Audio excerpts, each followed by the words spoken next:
Hey guys, tonight we journey back to the forgotten stone corridors, cold underground chambers, and shadowy corners of medieval prisons, where thousands of ordinary people, nobles, soldiers, and accused criminals experienced a world far removed from the castles and grand halls we usually imagine when we think about the Middle Ages.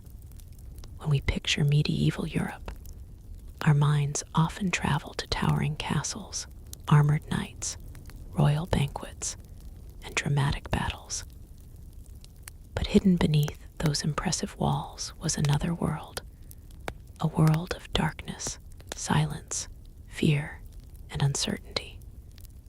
Beneath many castles and towns existed places where people waited not knowing if they would ever see the sunlight again. These were medieval prisons, and life inside them was nothing like the prisons we know today. A medieval prison was not designed to reform people.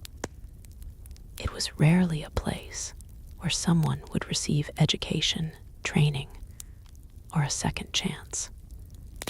Instead, it was usually a place of waiting.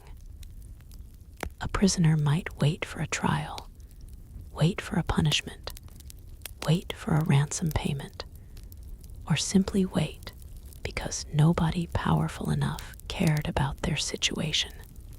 For many prisoners, the hardest part was not even the physical suffering. It was the uncertainty.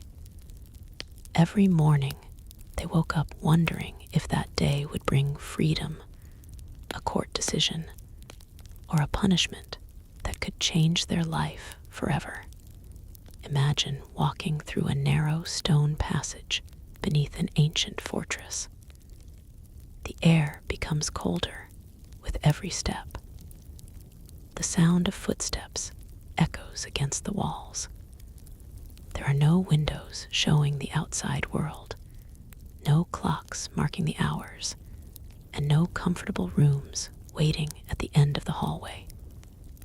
Instead, there are heavy wooden doors reinforced with iron, and behind those doors are people who have disappeared from society.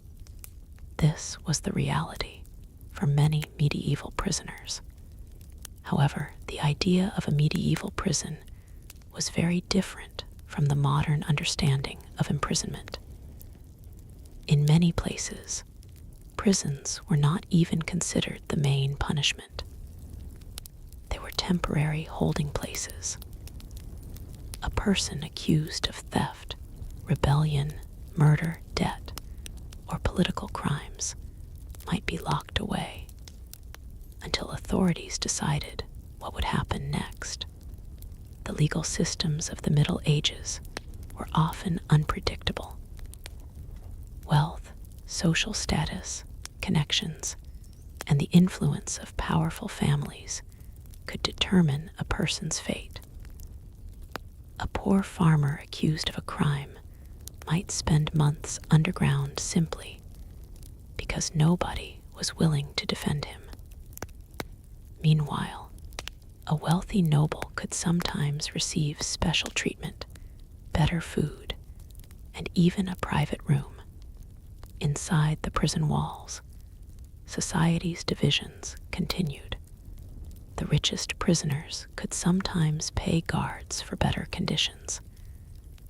They might receive fresh clothing, extra blankets, decent meals, or permission to move around certain areas. Poor prisoners had no such options. They depended entirely on whatever the prison authorities provided, and what they provided was often very little. A typical medieval prison cell was not built for comfort. Many were small rooms made from rough stone. The walls absorbed moisture, creating a cold and unpleasant environment. In some prisons, prisoners slept directly on wooden boards or piles of dirty straw spread across the floor. During winter, the cold could become unbearable. Stone walls that protected castles from enemies also trapped the freezing air inside. A prisoner without enough clothing could suffer constantly from the harsh conditions. During summer, the situation became different, but equally terrible. Poor ventilation caused unpleasant smells to fill the rooms. With many people crowded into small spaces, illness could spread quickly. Disease was one of the greatest dangers inside medieval prisons. Modern medicine did not exist, and people had limited understanding of how infections spread. A simple wound could become dangerous. A fever could take someone's life. Conditions like dysentery and respiratory illnesses were common in crowded prisons. A prisoner's survival often depended on luck. Some prisoners entered the prison healthy and left weak and sick. Others never left at all. Food was another daily struggle. Medieval prisons generally did not have organized meal systems like modern facilities.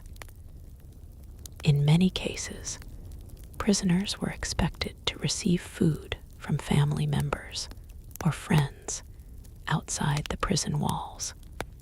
This created a terrible reality.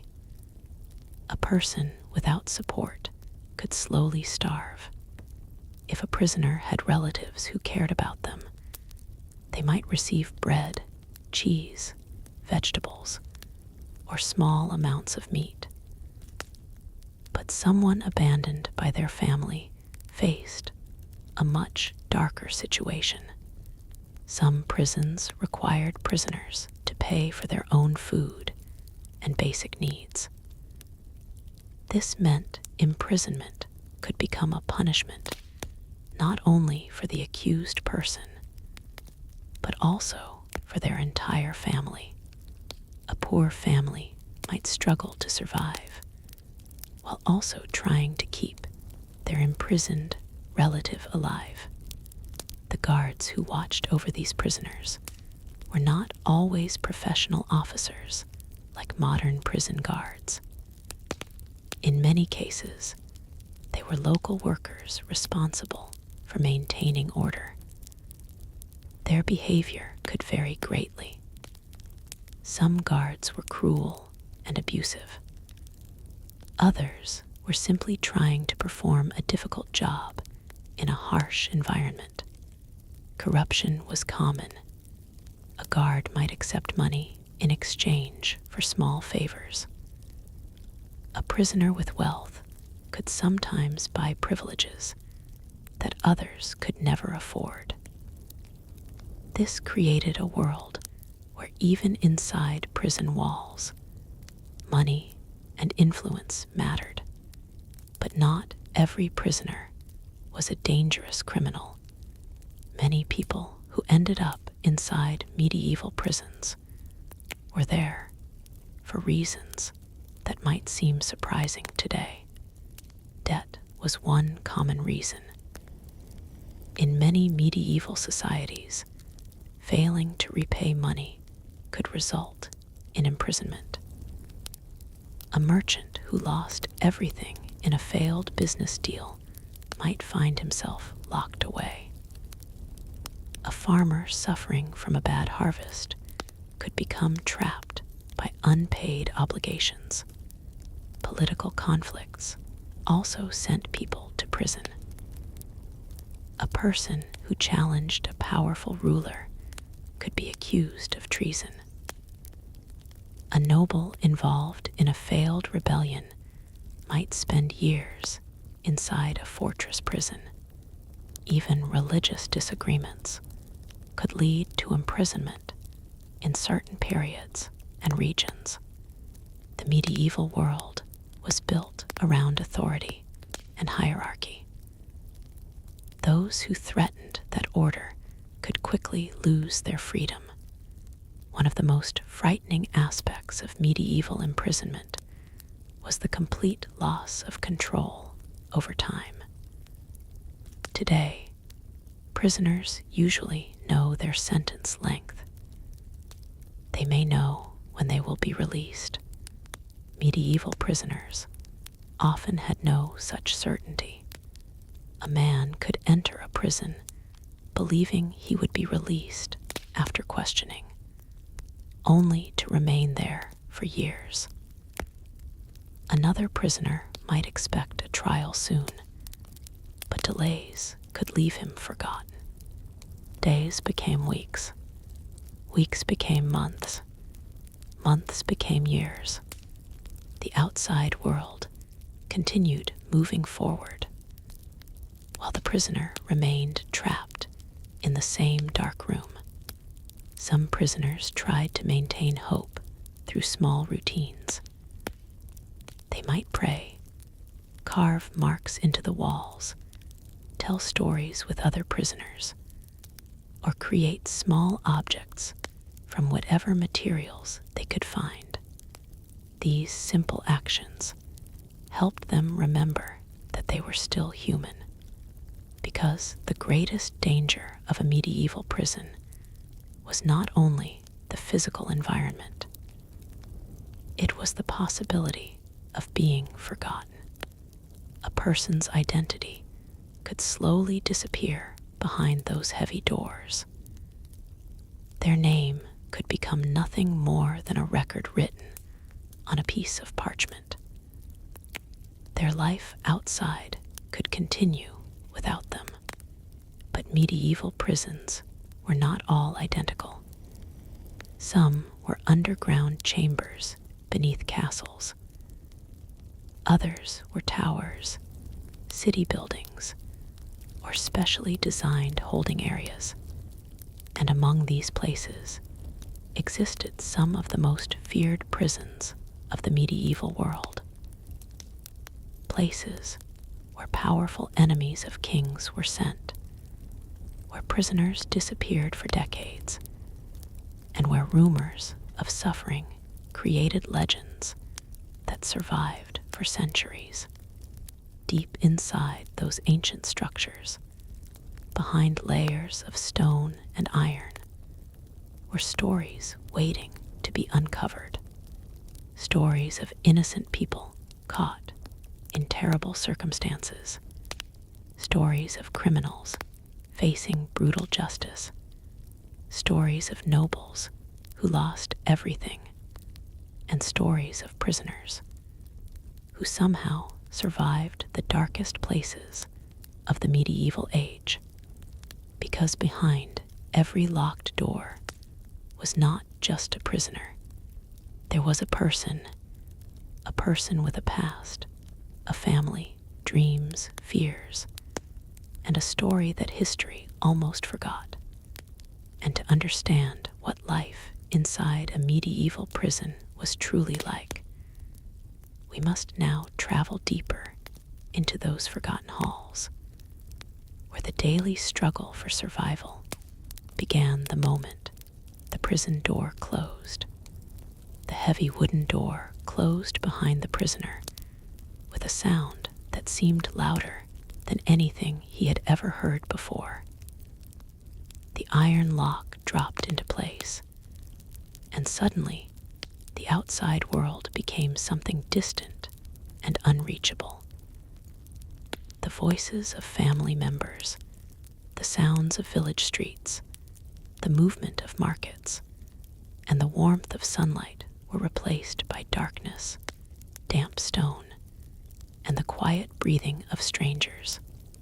For many medieval prisoners, this moment marked the beginning of a completely different existence. Inside the prison, time no longer followed the rhythm of ordinary life. There were no familiar mornings when farmers prepared their fields, no church bells signaling the passing hours, and no seasonal changes that could be easily felt. The prisoner's world became a small room surrounded by stone walls. The first days were often the hardest. A newly imprisoned person had to understand the unwritten rules of survival. They needed to learn which areas of the prison were safer, which guards could be trusted, and which prisoners should be avoided. In a place where power was limited and resources were scarce, every decision mattered. Medieval prisons were communities created by desperation. A prisoner might find himself sharing a room with thieves, soldiers, political enemies, debtors, and people accused of crimes they may not have committed. Social backgrounds that separated people outside the prison walls often became less important inside. A wealthy merchant and a poor laborer could find themselves sleeping on the same dirty floor.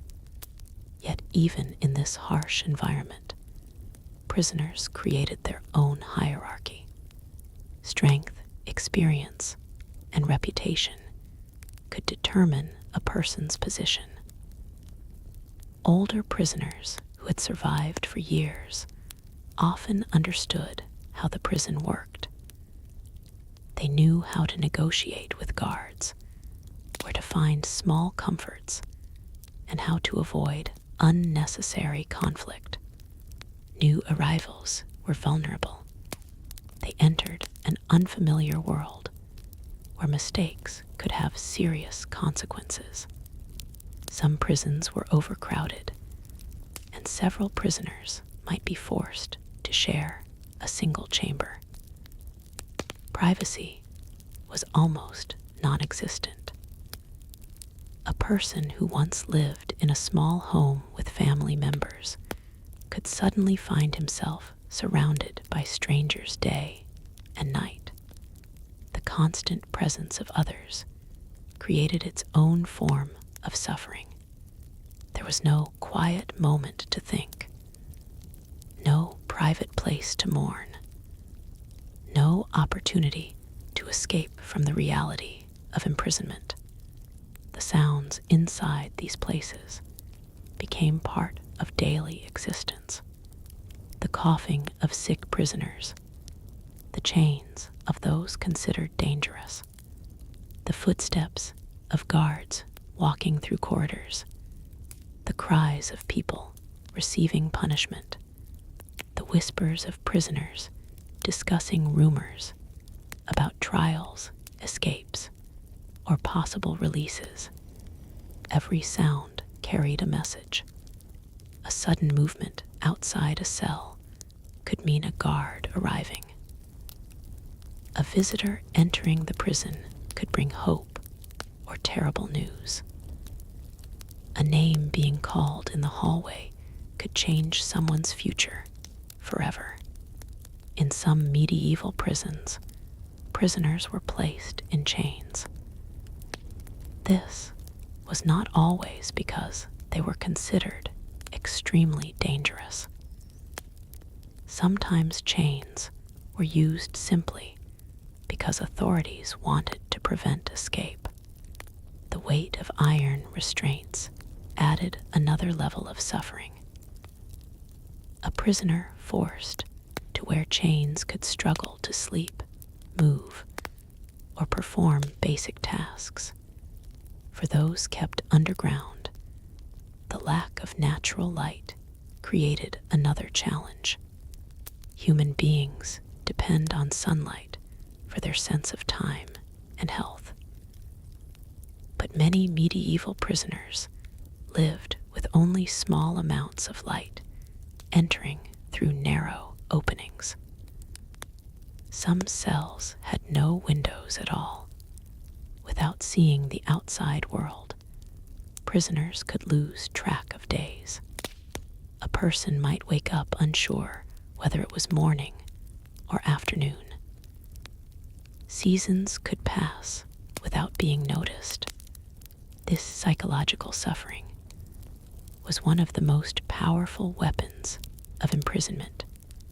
The prison did not only restrict movement, it controlled a person's entire reality. However, medieval prisoners were not completely powerless. Throughout history, many found ways to resist their circumstances. Some prisoners created friendships. A person who entered prison alone might survive because another prisoner shared food, offered advice, or simply provided companionship. Human connection became extremely valuable. A small conversation could bring comfort during a long and painful day. A shared piece of bread could represent kindness in a place where kindness was rare. Stories were also important. Before modern entertainment, prisoners relied on conversation to pass time.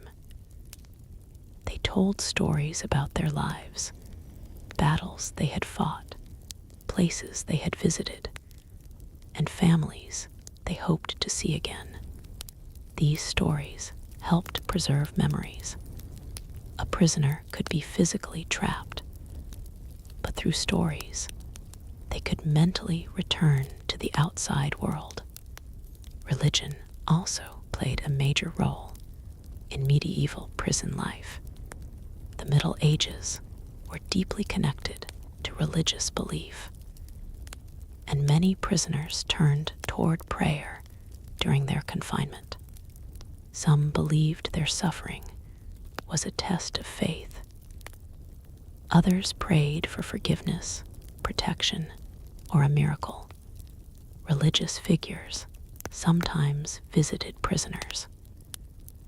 In certain places, members of the clergy provided spiritual support and occasionally helped prisoners communicate with authorities. But faith did not remove the harsh reality of prison conditions. A prayer could bring emotional strength, but it could not repair broken walls, provide enough food, or remove chains. The relationship between prisoners and guards was complicated. A guard had authority, but prisoners understood that guards were also ordinary people. Some guards showed moments of compassion. They might allow a prisoner extra time outside a cell, permit a message to be delivered, or overlook a small rule. Other guards used their position for personal advantage. Because prisons lacked strict oversight, abuse could happen easily. A guard who wanted money could demand payments from prisoners or their families. A person who could not pay might receive worse treatment. This created a painful reality. Imprisonment often depended not only on the law, but also on the behavior of the people controlling the prison. For wealthy prisoners, money could completely change their experience. A noble captured during war might technically be a prisoner, but their treatment could be far different from that of a common criminal. They might receive better food, larger rooms, servants, or opportunities to negotiate their release. This was especially common among captured nobles during medieval conflicts.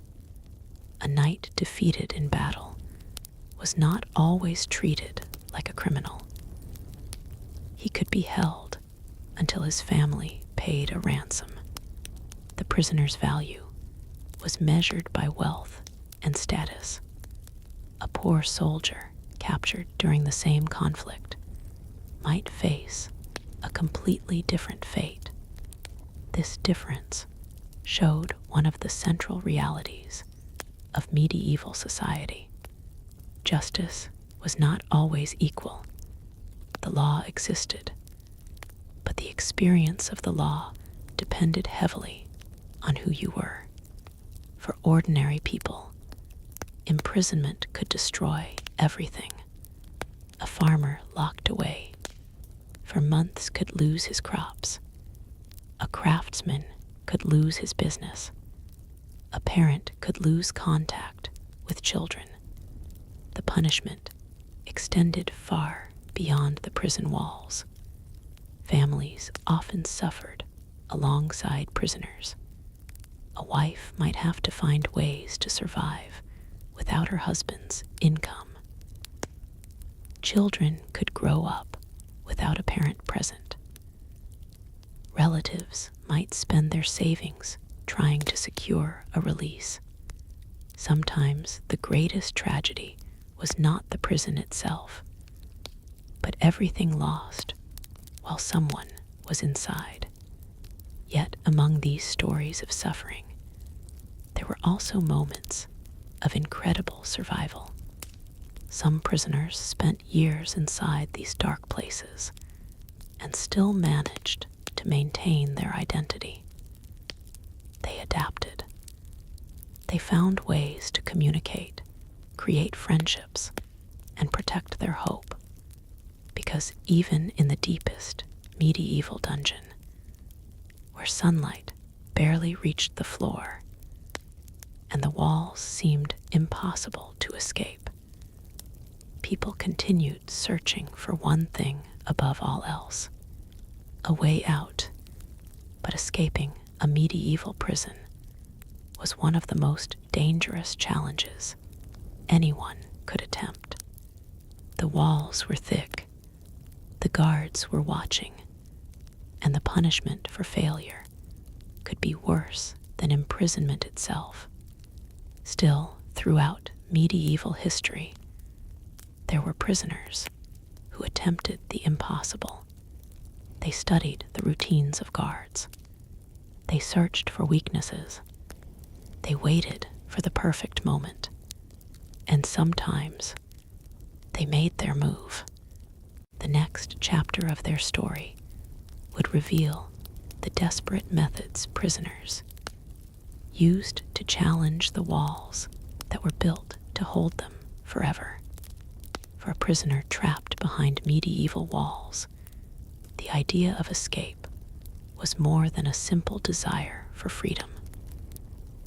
It was a dream that represented everything they had lost: their family, their independence, their connection to the world outside. But escaping from a medieval prison was rarely a simple act of running through an open door. These fortresses were designed to prevent exactly that. Every stone, every gate, and every locked passage existed for one purpose: to keep prisoners inside. Yet throughout the Middle Ages, some prisoners refused to accept their fate. They watched carefully. They waited patiently. They searched for weaknesses that others could not see. A successful escape often required intelligence, patience, and sometimes the help of people outside the prison. The first challenge was understanding the prison itself. A prisoner who wanted freedom needed to learn the daily habits of the guards. When did they change shifts? Which doors were opened at certain times? Which guards were careless? Which parts of the building received less attention? Information became a prisoner's most valuable weapon. A person who knew the structure of the prison had a chance. Someone who acted without preparation usually failed quickly. In many medieval prisons, guards followed routines. They walked the same corridors, checked the same rooms, and performed the same tasks every day. This repetition created opportunities. A prisoner might spend months pretending to accept their situation while secretly studying every detail around them. They noticed which keys were used. They remembered where equipment was stored. They listened to conversations between guards. They collected small pieces of information that could eventually become part of an escape plan. But even with careful preparation, the physical challenges were enormous. Medieval prisons were often built inside castles, towers, or fortified buildings. Thick stone walls surrounded prisoners, and many cells were located deep inside structures, where reaching the outside required passing through multiple barriers. Unlike modern buildings, these prisons did not have simple exits.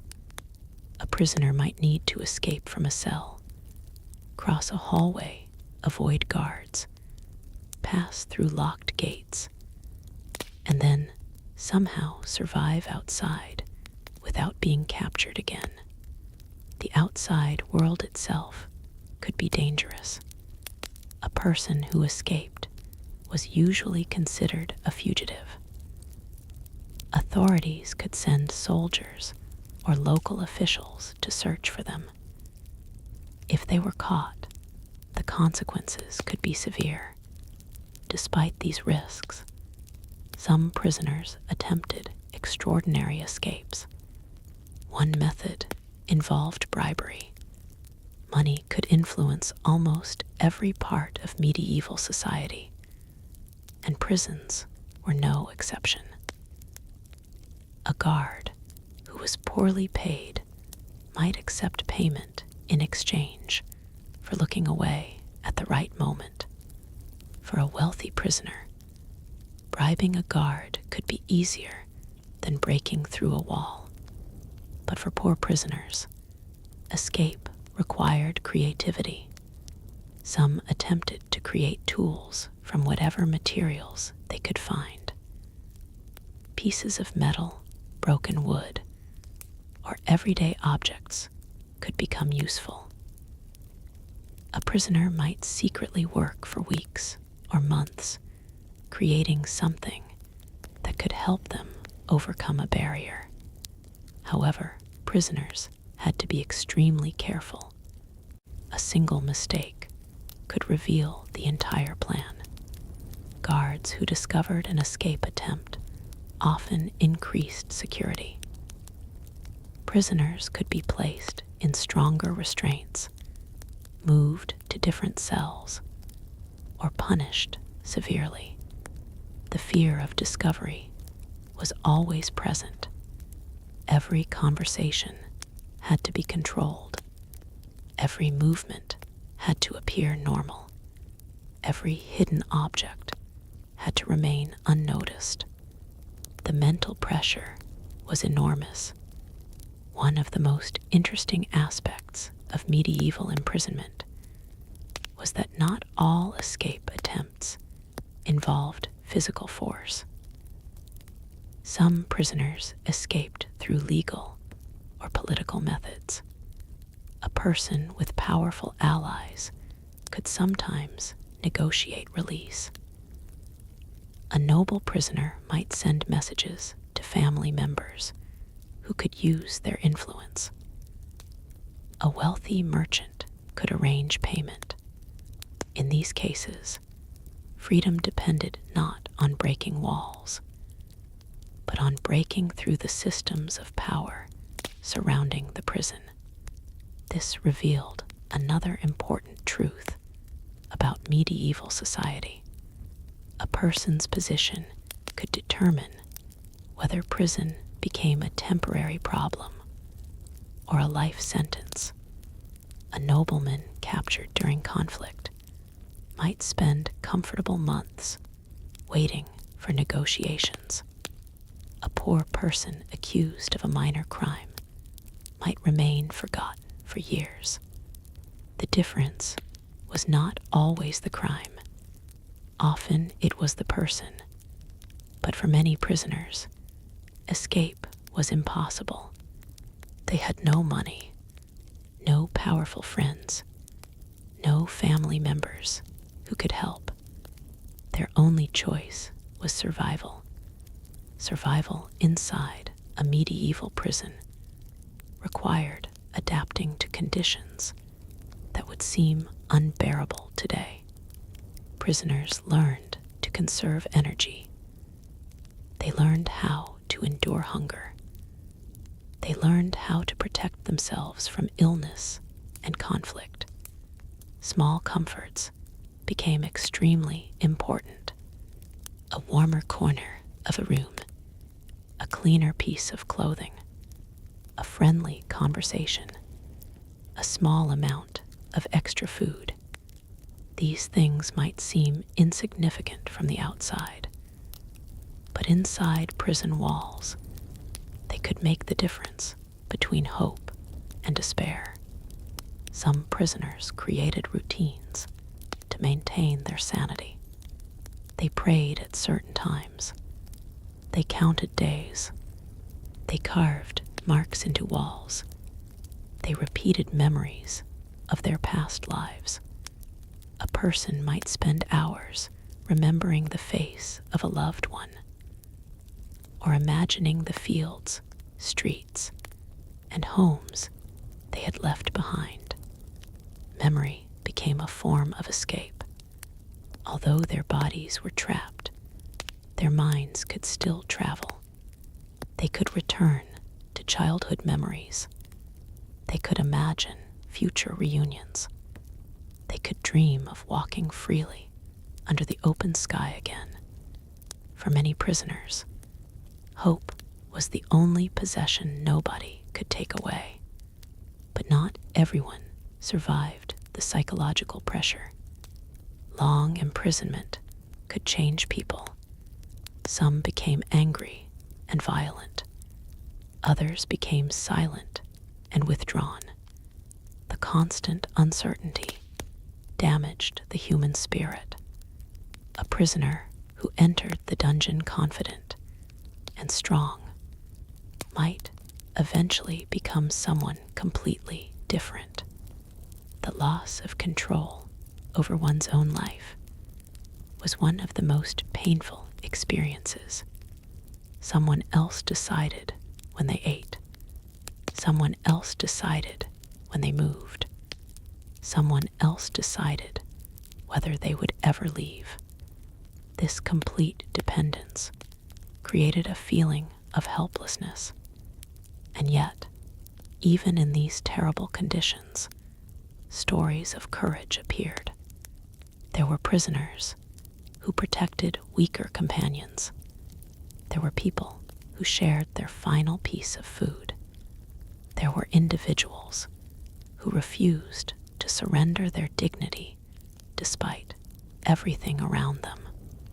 Because a medieval prison could control a person's body, but controlling their spirit was much harder. The walls could separate them from society.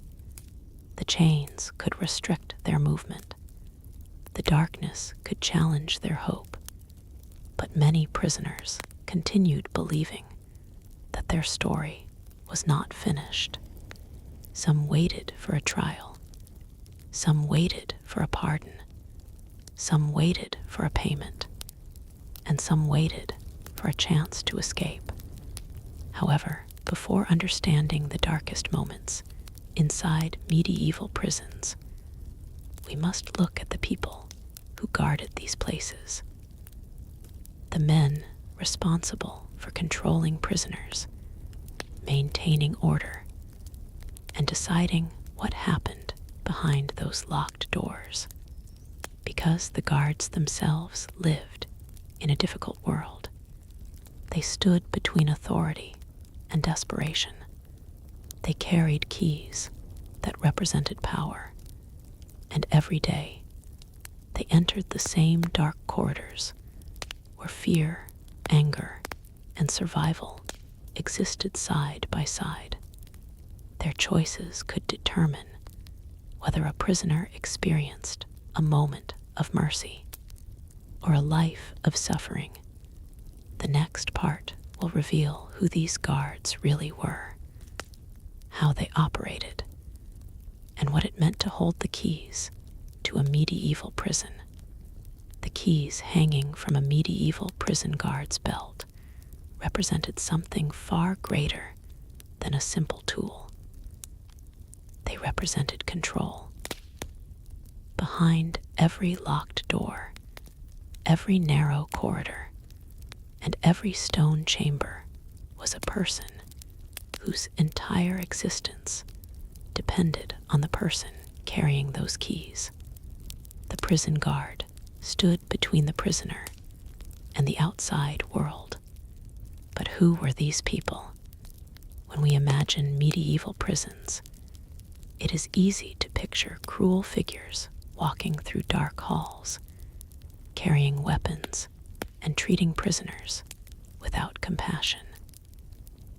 While some guards certainly acted harshly, the reality was more complicated. Many prison keepers were ordinary people performing a difficult and often unpleasant job inside a brutal system. They were not always trained professionals. In many regions, the person responsible for prisoners was simply someone appointed by a local ruler, nobleman, or town authority. The role could be dangerous. A prison guard had to deal with desperate people every day. Some prisoners were violent criminals. Others were angry because they believed they had been treated unfairly. Some had nothing left to lose. Maintaining control required constant attention. A careless guard could face an escape attempt. A weak guard could be attacked. A dishonest guard could become involved in corruption. The prison environment created pressure on both sides of the locked door. For guards, one of the biggest challenges was maintaining order among prisoners who lived under extreme conditions. Hunger, fear, and frustration could quickly lead to conflict. Arguments could begin over the smallest things: a piece of food, a sleeping place, a personal insult. A disagreement between prisoners could become dangerous because everyone inside understood that there was little protection and few consequences. Guards had to intervene before situations became uncontrollable, but their authority was not unlimited. A prison was often a reflection of the society surrounding it. If the society was divided by wealth and status, the prison usually followed the same pattern. A wealthy prisoner might speak directly with officials. A poor prisoner might never have their voice heard. A noble captive could demand better treatment. A common person might struggle just to receive enough food. The guards operated inside this unequal system. Sometimes they enforced these differences. Sometimes they benefited from them. A prisoner with money could offer payment for small privileges. A guard might allow additional visits, better meals, or more comfortable conditions in exchange. This created a hidden economy inside many medieval prisons. Almost everything had a price: a warmer blanket, a message delivered outside, a better position inside a crowded room. Even simple human comforts could become something to buy. For guards, these opportunities could be tempting because their own lives were often difficult. Many prison keepers were not wealthy. Their wages could be low, and their work was unpleasant. They spent their days surrounded by sickness, conflict, and suffering. This does not excuse cruelty, but it helps explain why corruption became common. A system built with weak oversight often created opportunities for abuse. Some guards became feared because of their brutality. Historical accounts describe prison officials who used violence to force obedience. Punishments could be harsh, and prisoners had limited ways to complain. A person locked away had little power against someone who controlled the doors. But not every guard was cruel. There were also examples of guards showing kindness. Some allowed prisoners to receive extra food during difficult times. Some treated sick prisoners with basic compassion. Some secretly helped people who they believed had been treated unfairly. These moments were rare, but they reveal something important. Even inside a system designed around punishment, individuals could still make moral choices. The daily routine of a prison guard was repetitive but demanding. The day often began with inspections. Doors were checked, prisoners were counted, chains were examined. The condition of cells was observed. A missing prisoner, a damaged lock, or a suspicious object could create serious consequences for the guard responsible. Mistakes could threaten the entire prison. After inspections came the endless responsibilities of maintaining order. Guards delivered messages. They supervised visitors. They escorted prisoners. They monitored conflicts. They reported problems to officials. In larger prisons, different guards might have specific duties, but in smaller medieval facilities, one person might be responsible for nearly everything. This meant a single guard could become extremely powerful. The relationship between guards and prisoners was often complicated. A prisoner might hate the person carrying the keys, but still depend on that same person for survival. A guard could provide access to food, information, or communication. At the same time, that guard represented everything the prisoner feared. This created a strange relationship built on necessity rather than trust.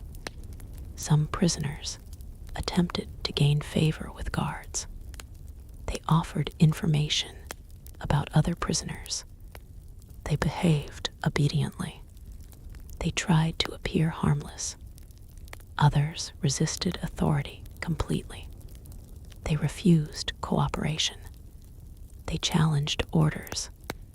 They believed submission would only make their situation worse. These different approaches could determine how someone experienced prison life. But regardless of their strategy, all prisoners faced one unavoidable reality. The guard had power, and power inside a medieval prison could decide everything. One of the most feared responsibilities of guards was preparing prisoners for punishment. A medieval prison was often connected to the justice system.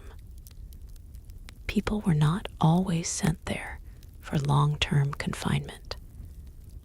Many were waiting for a final decision. A guard could be the person who arrived at a prisoner's door with news. Sometimes it meant release. Sometimes it meant transfer. Sometimes it meant a final sentence. For prisoners, every approaching footstep carried uncertainty. A quiet corridor could suddenly become filled with fear. The opening of a door could change a person's fate forever. This constant tension was one of the defining features of medieval imprisonment. Nobody truly knew what tomorrow would bring, but behind the daily routine of guards and prisoners existed another important part of prison life: the rare moments when prisoners were allowed to communicate with the outside world. Because even behind thick stone walls, prisoners still had connections. Family members waited outside. Friends carried messages. Religious figures offered support. And sometimes, a single letter or a small visit could become the thing that kept someone alive emotionally. The outside world was separated by walls, but it was never completely forgotten. For the prisoners inside medieval dungeons, every visitor brought a reminder of the life they had lost. And sometimes that reminder brought more pain than comfort, because seeing freedom standing just beyond the prison gate could make captivity feel even more unbearable. The next part will explore the role of family, visitors, and the outside world, and how a simple message from beyond the prison walls could mean the difference between hope and complete despair. The sound of footsteps approaching a medieval prison cell could create a storm of emotions inside a prisoner's mind. Fear, hope, curiosity, and desperation could all appear at the same moment. A visitor arriving at the prison might bring food, information, or news of freedom. But they could also bring reminders of everything the prisoner had lost. For those trapped behind stone walls, the outside world became something almost impossible to reach. A simple conversation with a family member could become the most valuable moment of an entire month. A small piece of bread carried through the prison gate could feel like a treasure. A message written on a small piece of parchment could become the only connection between a prisoner and the life they once knew. Because medieval imprisonment did not only punish the person inside, it affected everyone connected to them. When someone was locked away, their family often faced a difficult choice. They could abandon their relative and continue their own struggle for survival, or they could sacrifice their limited resources trying to support someone behind bars. For wealthy families, helping a prisoner might involve paying officials, hearing legal assistance, or negotiating with powerful people. For ordinary families, the situation was much harder. A wife might travel long distances, carrying food for her imprisoned husband. A parent might sell possessions to help a child. Children might wait outside prison gates hopping to see a familiar face. These visits were not always easy. Medieval prisons were rarely designed with comfort or privacy in mind. Visitors often had to speak through barriers, guarded entrances, or narrow openings indoors. The meeting place itself could remind both sides that separation remained between them. The prisoner was still trapped. The visitor was still outside. A wall existed between two worlds. For some prisoners, these visits provided strength. Hearing a loved one's voice reminded them that they still mattered. It helped them remember that they were more than an accusation written in a legal document. They were still someone's parent, someone's child, someone's friend. But for others, visits created a different kind of pain. A prisoner might see that their family was suffering because of their absence. They might notice a loved one growing older. They might realize that life outside continued without them. The world they hoped to return to was slowly changing. Time was one of the cruelest enemies inside medieval prisons. A person could leave home believing they would return soon, only to discover that months or years had passed. Children grew taller. Businesses disappeared. Friendships faded. The prisoner remained frozen in the same place, while everything else moved forward. This created a unique kind of grief. They were alive, but they were separated from their own life. Communication became extremely important. In some cases, prisoners could send messages outside through visitors or religious figures. A few words could carry enormous meaning. A request for help, a message of love, a final goodbye, a plea for justice. However, communication was often controlled. Authorities did not want prisoners organizing escapes, influencing politics, or spreading information. Messages could be monitored, restricted, or completely forbidden. A prisoner's voice could be limited even beyond the physical walls. Yet humans have always found ways to communicate.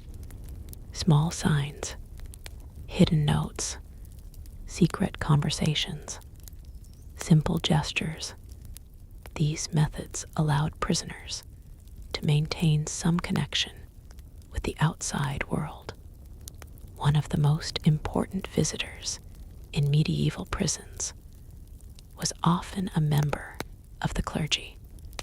Religion played a central role in medieval society, and many religious figures believed prisoners needed spiritual guidance.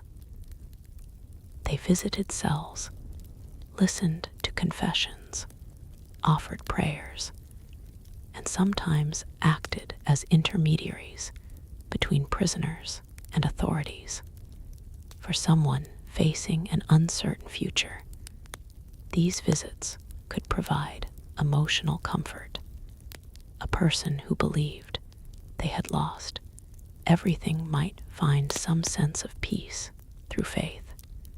However, spiritual support could not solve the practical problems of prison life.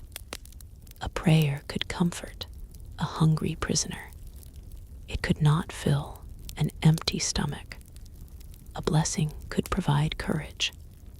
It could not unlock a door. The harsh reality remained.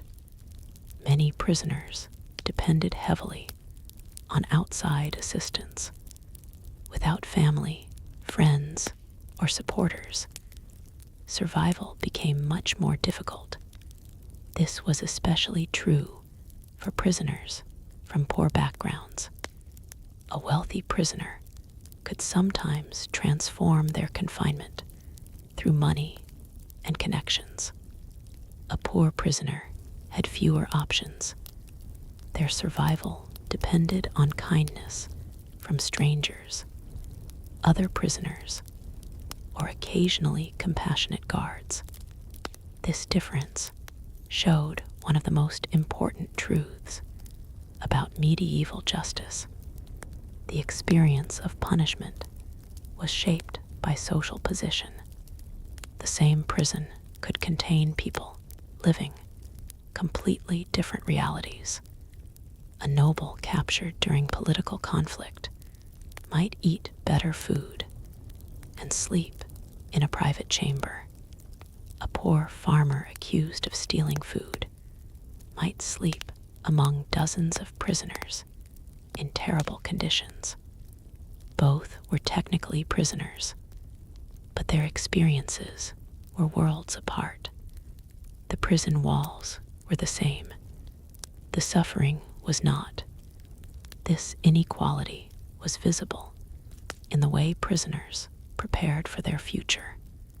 Some had families fighting for their release. Some had legal representatives presenting arguments. Some had powerful allies sending letters to officials. Others waited silently, knowing nobody outside was speaking for them. For those forgotten prisoners, hope became harder to maintain. A person who receives no visitors can begin to feel invisible. Days become longer. Memories become weaker. The outside world starts to feel like a distant dream. Some prisoners created small reminders of their previous lives. They kept pieces of clothing. They saved objects brought by visitors. They repeated family names so they would not forget them. These small acts were attempts to preserve identity, because imprisonment threatened something deeper than freedom. It threatened memory. A person feared not only being trapped, but being forgotten. And perhaps the greatest tragedy of medieval prisons was that many people disappeared from history completely. Their names were never recorded. Their stories were never written. They entered dark rooms and vanished from the world's attention. But some prisoners became famous because their experiences revealed the reality of medieval captivity. Some were political prisoners. Some were nobles. Some were ordinary people caught in extraordinary circumstances. Their stories showed that behind every prison wall existed a human struggle. A struggle between fear and hope, between despair and survival, between accepting fate and fighting against it. Yet, while many prisoners waited for judgment, others faced the most terrifying possibility of all. A sentence had been decided. The waiting was over. The authorities had reached their conclusion, and the prisoner was no longer waiting to discover what would happen. They were waiting for the final consequence, because medieval prisons were often only the beginning of a much larger journey through the justice system. Beyond those doors waited courts, punishments, and decisions that could determine whether someone returned home or disappeared forever. The next part will explore what happened when prisoners finally faced medieval justice. The trials, the accusations, and the terrifying moments when a person's entire future rested in the hands of powerful authorities. The prison cell had once been a place of uncertainty. A prisoner entered those dark chambers, not knowing what would happen next. But eventually, for many people trapped inside medieval prisons, the waiting came to an end. A decision had been made. A trial was approaching. The moment that many prisoners feared most was finally arriving. The moment when they would stand before authorities and learn whether they would walk back into the world or face a punishment that could change everything. For modern people, the idea of a trial often brings images of lawyers, evidence, judges, and carefully organized legal procedures. Medieval justice worked very differently. The outcome could depend on many things beyond evidence: social status, reputation, political influence, the power of the people involved, and sometimes simple chance. A prisoner's journey from accusation to judgment could be unpredictable and frightening. Many medieval legal systems were built around the idea that authority figures represented order.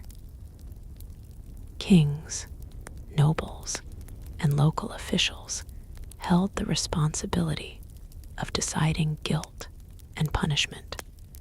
But these systems were not always fair. A poor person accused by someone powerful could face enormous difficulties defending themselves. A wealthy person could sometimes use connections to influence the outcome. The law existed, but access to justice was not equal. When a prisoner was finally brought out of confinement for questioning or trial, the experience itself could be overwhelming. After spending months or years in darkness, suddenly seeing open space, hearing crowds, and standing among people could feel almost unreal. Some prisoners had become physically weak during their imprisonment. They arrived at court exhausted, frightened, and desperate. Their entire future depended on what happened next. Accusations during the medieval period covered many different acts. Theft was one of the most common reasons people were imprisoned. But the difference between survival and crime was sometimes very small. A starving person taking food could be treated as a criminal. A desperate individual unable to repay a debt could lose their freedom. A person caught in a conflict between powerful families could become a prisoner without having committed a crime at all. Political accusations were especially dangerous. A person who challenged a ruler could be accused of betrayal.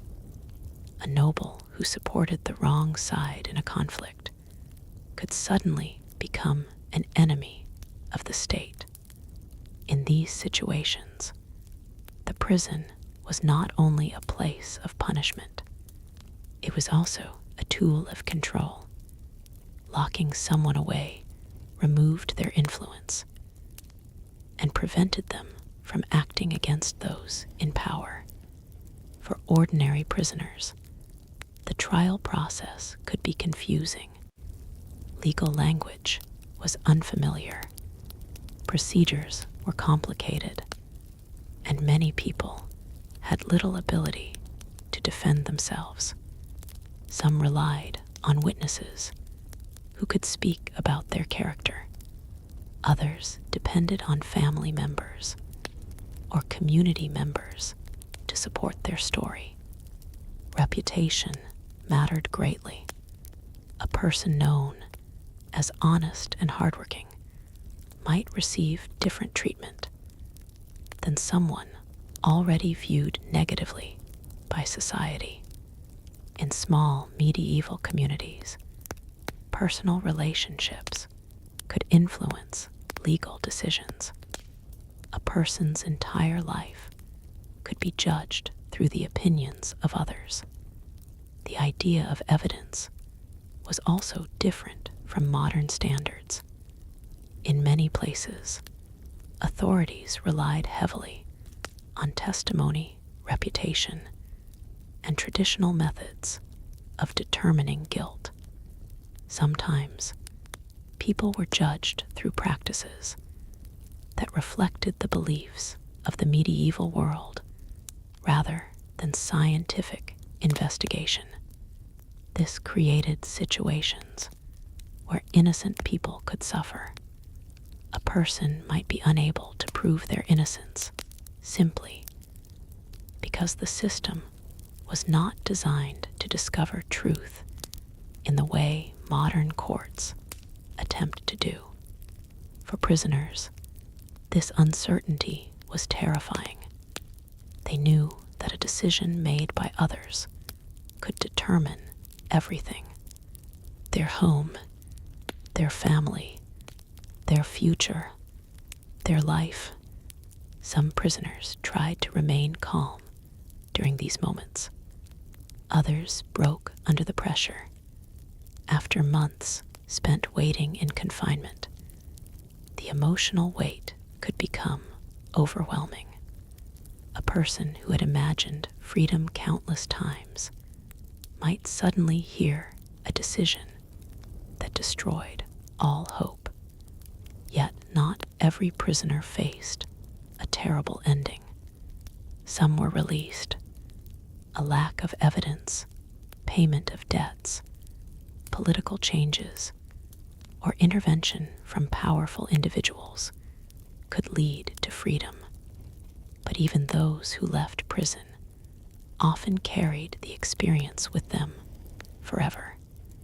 The memory of darkness, the weakness caused by poor conditions, the fear of returning. Freedom did not always mean returning to the life they had before. Many former prisoners discovered that society had changed while they were gone. Relationships were damaged. Financial problems had increased. Their reputation might have suffered. The prison followed them, even after they walked outside its walls. For those who were sentenced to punishment, the journey became even darker. Medieval societies used many different forms of punishment. The severity often depended on the crime, the location, and the person's social position. Some punishments focused on public humiliation. Others involved physical suffering. Some resulted in permanent separation from society. The purpose was not only to punish the individual, it was also to send a message to everyone watching. Public punishment reminded communities that authorities had power. Fear became part of maintaining order. This connection between prison and punishment shaped medieval justice for centuries. A prison was often not the final destination. It was the place where a person waited before their fate was decided. Inside those walls, prisoners listened for footsteps. They watched doors opening. They waited for their names to be called. Every sound could bring either hope or terror.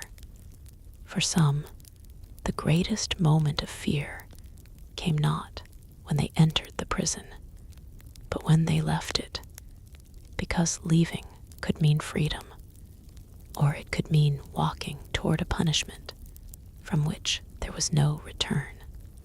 However, medieval prisoners were not only defined by suffering and fear. Some found ways to resist. Some created friendships that lasted beyond imprisonment. Some recorded their experiences. Some became symbols of survival. Their stories reveal that even in the darkest places, people searched for meaning. They searched for dignity. They searched for a reason to continue. And among the most fascinating stories from medieval prisons are the prisoners who were considered impossible to break. People who survived years of confinement and left behind legends that still capture attention today. They endured the cold chambers. They faced isolation. They watched others disappear. Yet somehow they continued. Their stories reveal the strongest side of the human spirit. The next part will enter deeper into the lives of long-term medieval prisoners. The people who spent years trapped behind stone walls and discovered ways to survive a world built around hopelessness. For some prisoners in the medieval world, imprisonment was not a matter of days or months. It became their entire life. Years passed behind the same walls. Seasons changed outside, while the prisoner remained trapped in the same narrow space. The world continued moving forward, but inside the prison, everything remained almost unchanged. These long-term prisoners experienced something few people today can truly imagine. They were not simply waiting for freedom. They were learning how to exist without it. A person imprisoned for many years had to develop a completely different relationship with time. In ordinary life, people measured their days through work, family, and responsibilities. A farmer knew the rhythm of planting and harvesting. A merchant followed the movement of markets. A craftsman followed the demands of customers. But inside a medieval prison, those connections disappeared. The prisoner's day was no longer shaped by personal choices. It was shaped by walls. A guard opening a door could determine when movement was possible. A meal arriving could determine when hunger ended. A visitor appearing could determine whether hope returned. Everything depended on forces outside the prisoner's control. This loss of independence was one of the greatest psychological struggles of medieval imprisonment. Human beings are used to making choices. What to eat, where to go, who to meet, how to spend time. Prison removed those choices. A person could lose control over even the smallest parts of life. Because of this, many long-term prisoners created their own systems to maintain a sense of order. Some counted days by carving marks into stone. A small line on a wall represented another sunrise survived. Another mark represented another night endured. Over time, these marks could cover entire sections of a cell. They were silent records of patience and suffering. Some prisoners created mental routines. They repeated prayers. They memorized poems. They remembered conversations from their past. They imagined walking through familiar places. These activities helped protect their minds from the emptiness surrounding them. Memory became a form of resistance.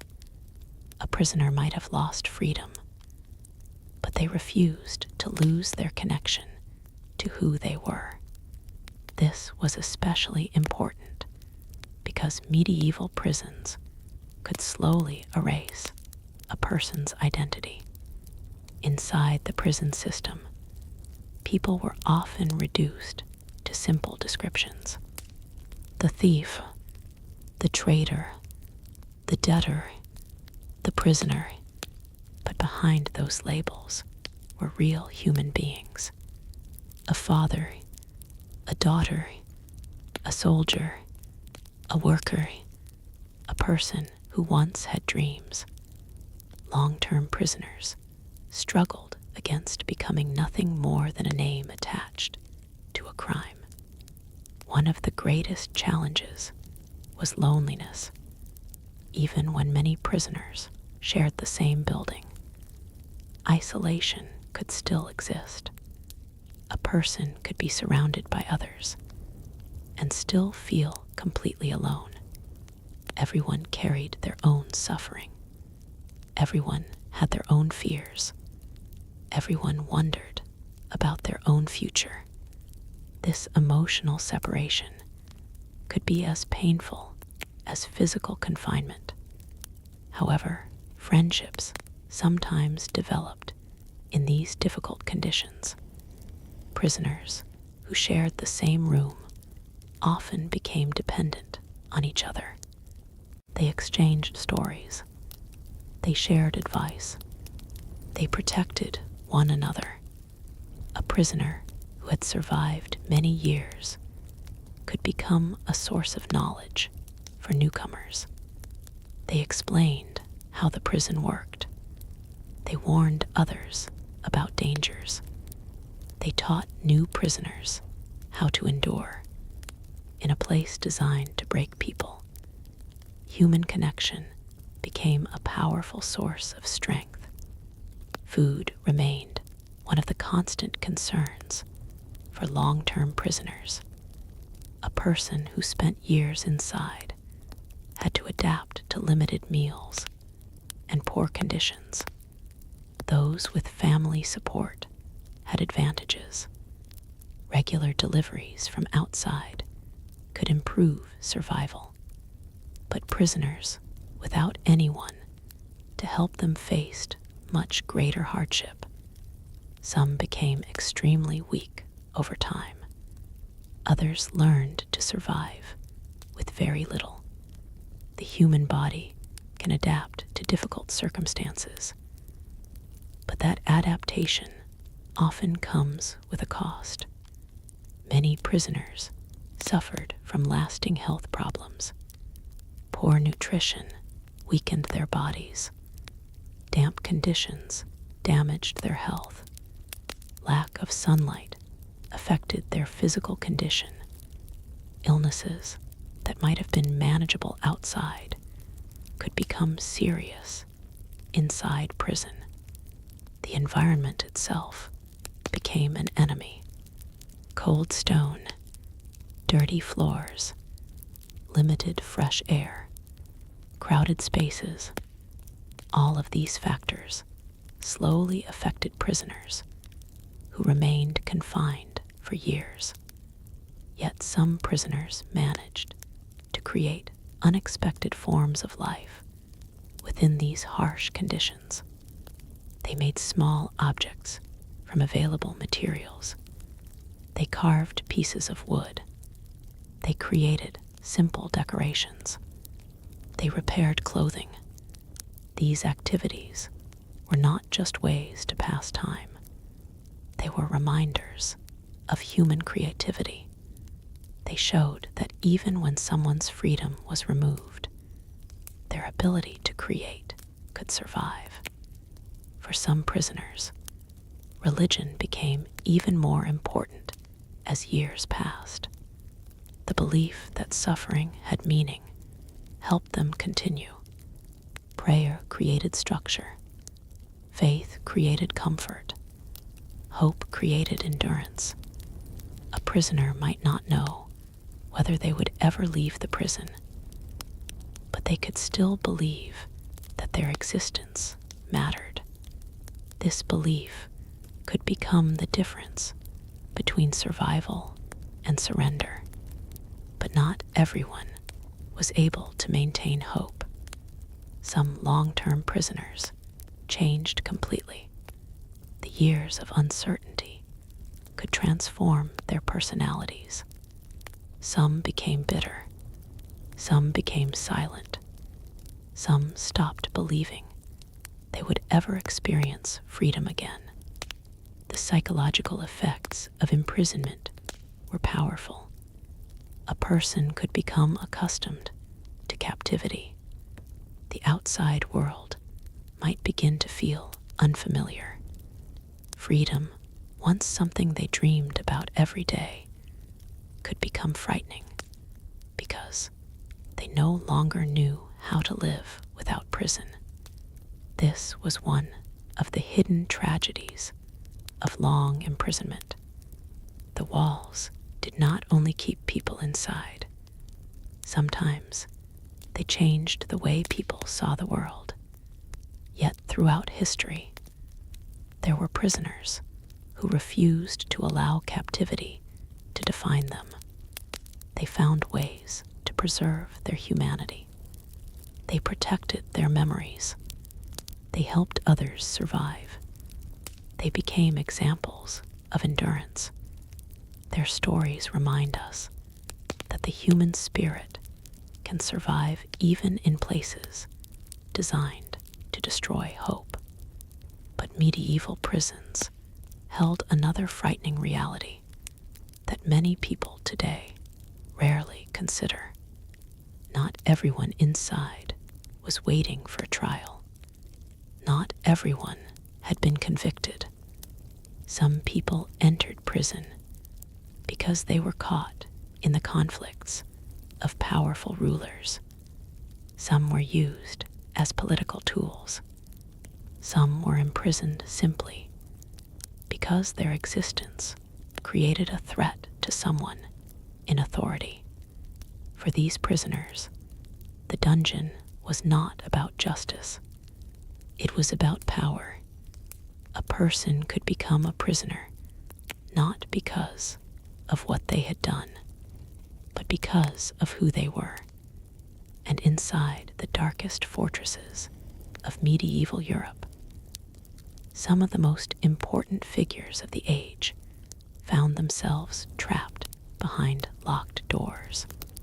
Kings, nobles, military leaders, political rivals. Their experiences revealed another side of medieval imprisonment. A world where even wealth and status could not always protect someone from captivity. The next part will explore the imprisonment of nobles and powerful figures, and how life inside a medieval prison could transform even the richest and most influential people into prisoners dependent on the same stone walls as everyone else. The idea of a powerful person becoming powerless was one of the most dramatic realities of medieval imprisonment. In the outside world, nobles and rulers could command armies, control lands, and influence the lives of thousands of people. Their voices carried authority. Their decisions shaped kingdoms.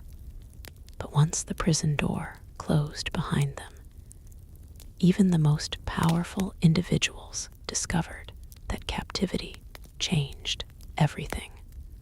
The stone walls did not care about titles. The locked gates did not recognize crowns. The guards holding the keys could control people who once controlled entire regions. This was one of the most fascinating contradictions of medieval prisons. A dungeon could contain both the poorest criminal and the wealthiest noble, yet the experience of each person could be completely different. For nobles and political prisoners, Imprisonment was often connected to struggles for power. The Middle Ages were filled with conflicts between kings, rival families, and competing factions. When one side won, defeated enemies were often captured. A prison could become a place where political battles continued. A captured noble was not always treated like an ordinary criminal. Their value was often measured differently. They could be useful as bargaining pieces, especially during wars. A powerful prisoner might represent money, a possible ransom, a political advantage. Because of this, some nobles experienced conditions far better than common prisoners. They might be given larger rooms. They might receive better food. They might be allowed servants. They might communicate with allies. But despite these privileges, they were still prisoners. Their freedom still belonged to someone else. A noble sitting inside a comfortable chamber could still experience the same frustration as anyone else. They could not leave whenever they wished. They could not return to their family. They could not make decisions about their own future. Power had been replaced by dependence. For some nobles, the psychological impact was enormous. A person who spent their entire life giving orders suddenly had to request permission for basic things. They needed approval to receive visitors. They needed approval to move through certain areas. They needed approval even for small comforts. This loss of control could be humiliating. A person's social identity was built around authority. But imprisonment removed that authority. The prisoner was forced to confront a reality they had rarely experienced before. They were vulnerable. One of the most famous reasons nobles were imprisoned was failure in political conflicts. A noble family supporting the wrong side in a civil war could lose everything. A military commander defeated in battle could become a prisoner. A royal relative accused of threatening the ruler could be locked away. In these situations, the prison was not only a place of confinement, it was a warning. It showed others what happened when someone challenged the existing order. The walls themselves became symbols of power. However, wealthy prisoners often had resources that ordinary prisoners did not. Money could improve their situation. A noble family might negotiate with authorities. They might arrange payments. They might use connections with influential people. Sometimes, imprisonment ended through diplomacy rather than escape. A prisoner could regain freedom because someone powerful decided their release was beneficial. This was a completely different experience from the poor prisoners who waited without anyone speaking for them. For them, time inside prison could continue endlessly.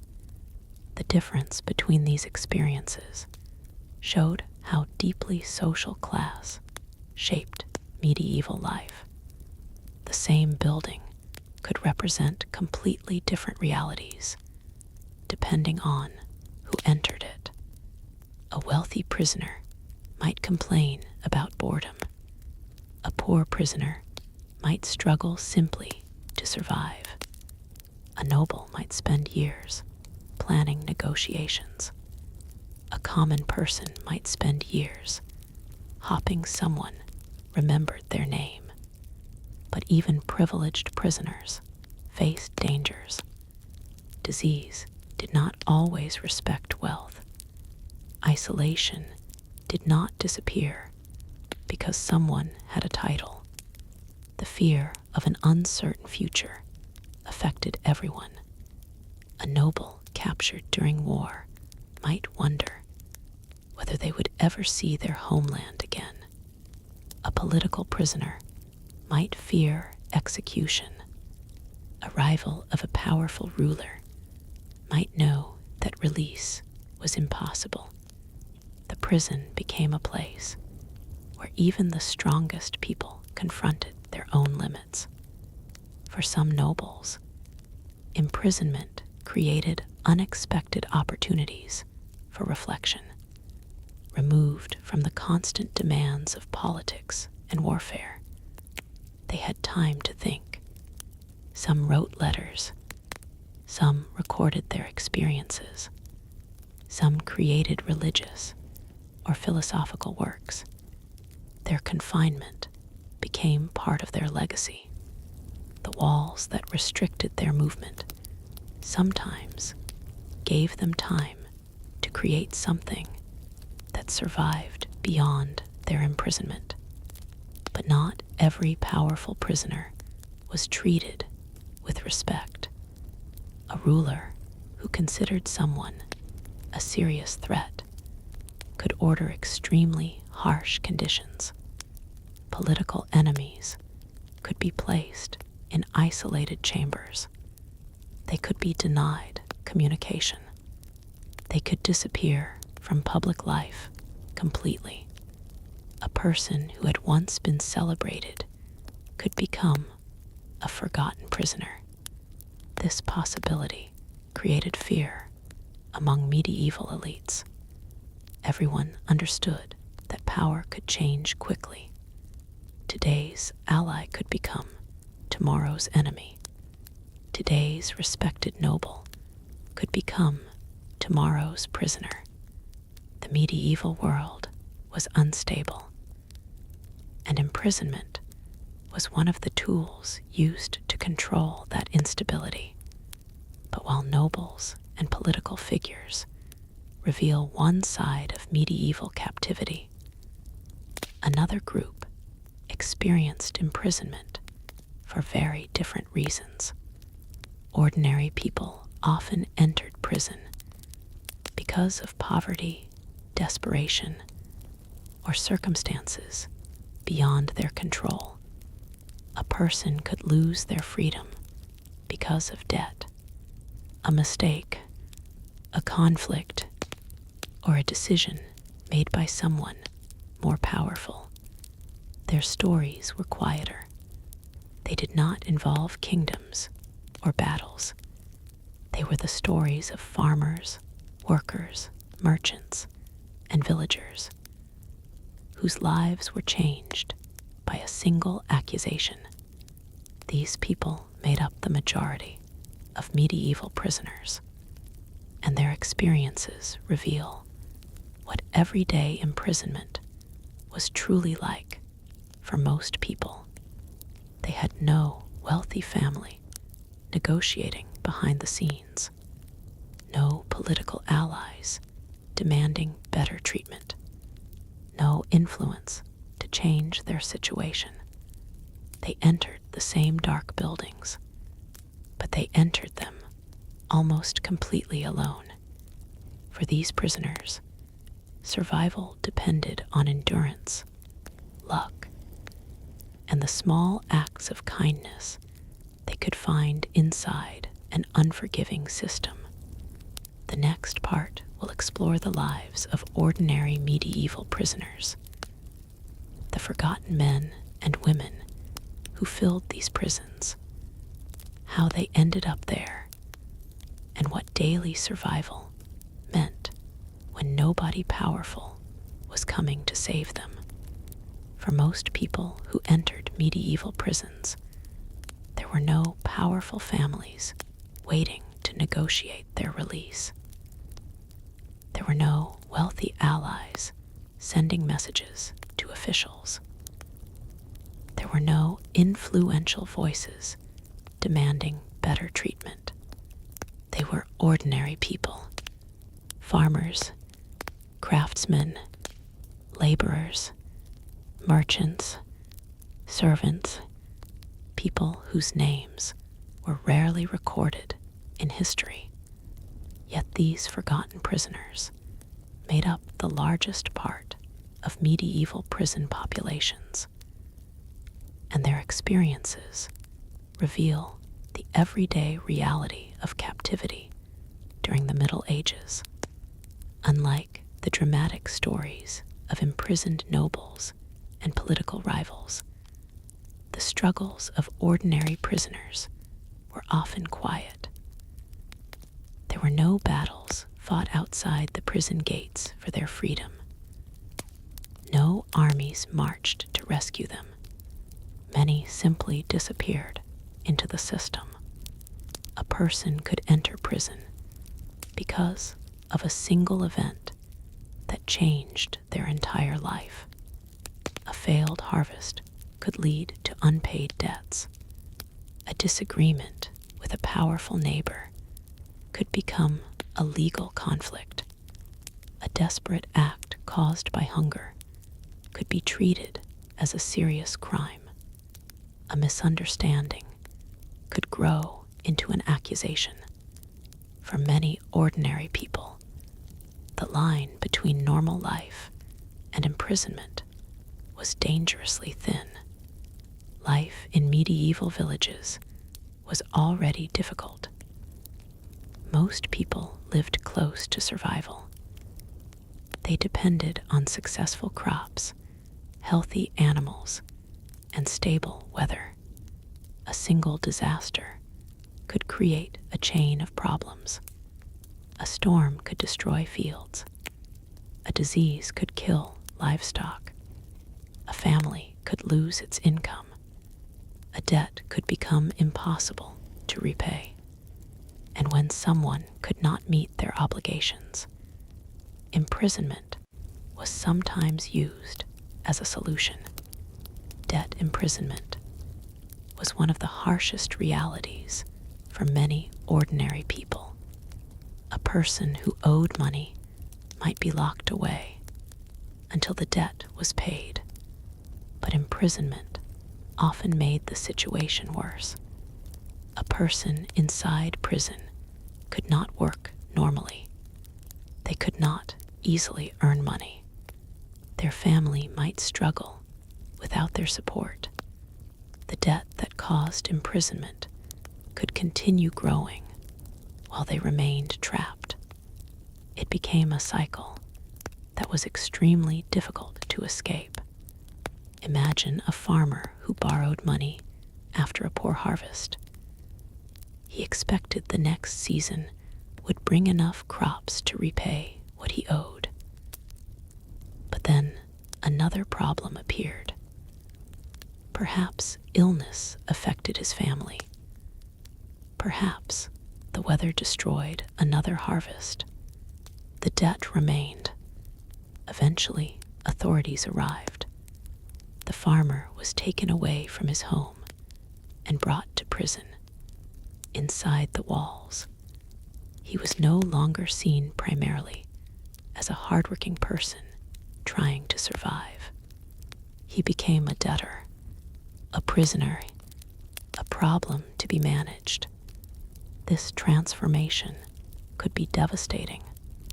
A person's reputation was extremely important in medieval communities. Being imprisoned could damage relationships and change how neighbors viewed them. Even after release, returning to normal life was not always easy. The stigma of imprisonment could remain, but ordinary prisoners were not only debtors. Many were accused of crimes connected to survival. Theft was one of the most common accusations. However, medieval society had a very different relationship with poverty. A hungry person stealing food might face serious punishment. A desperate individual taking an item they needed could be treated as a threat to social order. Authorities wanted to protect property, and punishments reflected that priority. For poor communities, this created a painful reality. Survival itself could become dangerous. A person who had no resources could become trapped by the very actions they took to stay alive. Women also experienced imprisonment in the medieval world. Their stories are often less recorded, but women could be held for various reasons, including accusations of crimes, conflicts involving family or property, and social disputes. A woman's position in medieval society often depended heavily on family connections. Without protection, she could become extremely vulnerable. Like many male prisoners, women faced harsh conditions inside confinement. They dealt with poor food, illness, isolation, and uncertainty. For everyone inside medieval prisons, the greatest struggle was maintaining dignity. Prison systems often treated people as problems rather than individuals. The prisoner became a body to control, a name on a list, a person waiting for judgment. But inside each cell was someone with memories and emotions, someone who once had a normal life, someone who missed ordinary things. The smell of fresh bread, the sound of family members talking, the feeling of walking freely through a village, the simple experience of choosing where to go. These small freedoms became precious after they were taken away. Many ordinary prisoners survived by focusing on small moments: a conversation with another prisoner, a visit from a relative, a meal slightly better than usual, a moment of sunlight entering through a narrow opening. These things created brief reminders that life still existed beyond suffering. The relationships between ordinary prisoners were especially important because many had no outside support. They often depended on each other. A prisoner who knew how to repair clothing might help another. Someone with experience inside the prison might guide newcomers. A person who received extra food might share with someone weaker. These acts of kindness created a hidden community among people who had lost almost everything. The prison was designed to separate people from society, but inside those walls, new connections formed, sometimes stronger than the connections outside. However, the greatest challenge for ordinary prisoners remained uncertainty. They often did not know how long they would remain confined. They did not know when their case would be reviewed. They did not know whether anyone was working for their release. Every passing day carried the same question: when will this end?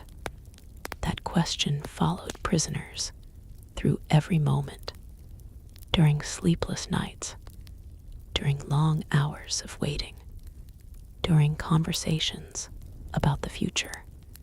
Hope became something fragile. Too much hope could create disappointment. Too little hope could destroy the will to continue. Prisoners had to find a balance. They needed enough hope to survive, but enough acceptance to endure their circumstances. And while many ordinary prisoners struggled quietly, some faced an even more terrifying reality. They were not simply waiting for release or judgment. They were trapped in prisons located far from their homes, sometimes in enemy territories, where escape seemed impossible. During medieval wars, thousands of soldiers and civilians could become prisoners of conflict. Captured enemies were brought to castles and fortresses. Their future depended on negotiations, ransom, or the decisions of their captors. For them, imprisonment was not caused by crime. It was caused by war. And inside these wartime prisons existed another harsh world. A world where survival depended on the mercy of enemies. The next part will explore medieval war prisoners, captured soldiers, and the terrifying experience of being held in captivity when your freedom depended entirely on people who once fought against you. The battlefield was a place of chaos, noise, and destruction. When two medieval armies collided, thousands of lives could change within a single day. Soldiers fought for kings, nobles, and causes they believed in. But when the fighting ended, another struggle often began. The struggle of captivity. For the soldiers who survived a defeated army, being captured could be almost as terrifying as facing the battle itself. The weapons were silent. The fighting was finished. But their future had become completely uncertain. They were no longer warriors. They were prisoners. During the medieval period, captured soldiers entered a different world of rules, negotiations, and survival.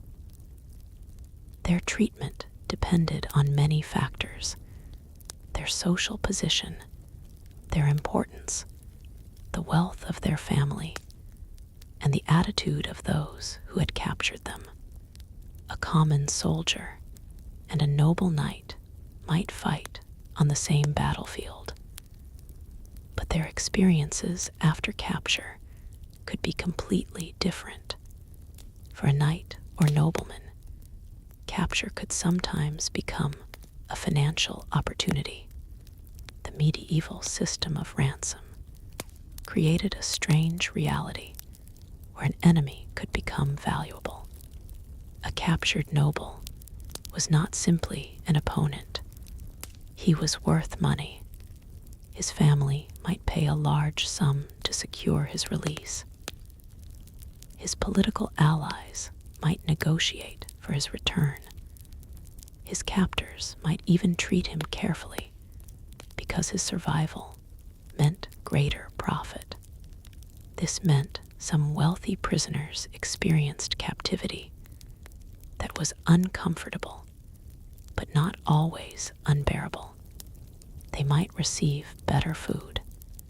They might be allowed visitors. They might have access to books or personal belongings. They could sometimes communicate with their families. Their prison was still a prison, but their social position offered protection. For ordinary soldiers, the situation was far more uncertain. They rarely had wealthy families capable of paying ransom. They had little political value. Once captured, many became simply another prisoner among hundreds. They could be transported far from their homeland and placed inside unfamiliar fortresses. The psychological impact of this separation was enormous. A soldier who had spent years living among friends and fellow warriors, could suddenly find himself surrounded by strangers speaking different languages. He did not know if he would ever see his home again. He did not know whether his captors would show mercy. He did not know how long his captivity would last. The uncertainty was one of the most painful parts. A prisoner of war lived between two worlds. The life they knew was behind them. The life ahead was unknown. Inside wartime prisons, communication became extremely valuable. A captured soldier wanted news. Was the war still continuing? Had his side won? Was anyone searching for him? Would negotiations happen? Information was a form of hope. A single message could change a prisoner's entire emotional state. But many prisoners received no information at all. They existed in complete uncertainty. The locations where war prisoners were held varied across medieval Europe. Some were placed in castle towers. Others were kept in city prisons. Some were confined in temporary holding areas until decisions were made. The conditions depended heavily on the captors. Some prisoners were treated according to accepted customs of warfare. Others experienced extreme hardship. The difference often came down to the circumstances of the conflict. A noble prisoner captured during a political struggle might be treated with respect because future negotiations were expected. A soldier captured during a brutal invasion might receive far worse treatment because emotions and revenge influenced decisions. War created powerful feelings: anger, fear, hatred. A defeated enemy could be seen not as a person, but as a symbol of the conflict itself. This made mercy uncertain. Yet even during war, moments of humanity appeared. Some captors respected the courage of their enemies. Some prisoners formed unexpected friendships with people who had once fought against them. Shared experiences could create understanding. A soldier who had seen the horrors of battle might recognize the suffering of another soldier, even from the opposing side. Inside captivity, old enemies sometimes discovered they had more in common than they expected. They had families. They had fears. They had hopes of returning home. But these moments of connection existed within a harsh reality. A prisoner was still controlled by others. The captors decided where they stayed, what they ate, whether they could communicate, whether they could ever leave. This dependence created constant emotional pressure. For some prisoners, ransom became their only path to freedom. But arranging ransom could take months or years. Messages had to travel long distances. Families had to gather money. Negotiations had to occur between opposing sides. During this waiting period, prisoners remained trapped. A noble knight might spend years inside captivity, while his family struggled to collect the required payment. A poor soldier might wait even longer because nobody was searching for him. Some prisoners died before freedom ever arrived. Others returned home after years. and discovered that everything had changed. The war had ended. Their friends had moved on. Their families had adapted to life without them. The person who returned was not the same person who had left. Captivity changed people. It left emotional scars that could last a lifetime. For soldiers, the experience of prison was often connected to questions of identity. A warrior's entire life was built around action, movement, and loyalty. Prison removed all of those things. A fighter became someone waiting. A person known for strength became someone dependent on others. This transformation could be deeply painful. However, some prisoners used their time in captivity in unexpected ways. They learned languages. They exchanged stories. They observed different cultures. They created writings about their experiences. Their imprisonment became a journey they never expected, but one that shaped their understanding of the world. The stories of medieval war prisoners reveal something important about captivity. A prison was not only a physical location, it was a state of uncertainty. It was the experience of having your future controlled by someone else. Whether a person was a criminal, debtor, noble, or soldier, the central reality remained the same. Freedom was no longer theirs to choose. Someone else held the key, but there was another group of medieval prisoners whose stories reveal some of the darkest aspects of captivity. Unlike soldiers captured during battles, these people were often imprisoned in places specifically designed to break resistance. They were enemies of rulers, accused traitors, political opponents, people whose existence threatened those in power. Their imprisonment was not about waiting for payment or justice. It was about removing them from the world. Some disappeared into legendary fortresses where escape seemed impossible. Some spent decades in isolation. Some became forgotten names, hidden inside ancient records. Their stories reveal the most feared side of medieval prisons, the places where people entered and were never expected to return.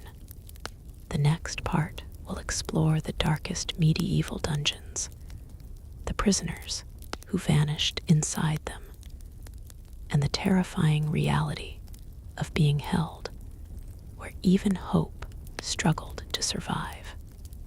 Deep beneath towering castles and ancient fortresses were places designed not only to hold prisoners, but to make escape almost impossible. These were the darkest parts of medieval imprisonment. The hidden chambers, underground cells, and isolated towers where political enemies and dangerous captives could disappear from the world. To the people living above, these places were often mysterious. A prisoner could be taken through a castle gate, led down a narrow staircase, and vanish into the depths of the structure. The outside world might never hear their voice again. For some prisoners, the dungeon became a place of waiting. For others, it became a place of permanent disappearance. The most feared prisoners in medieval society were often those who challenged authority itself. A thief could be punished. A debtor could be released after payment. and a captured soldier could eventually return home. But a political enemy represented something different.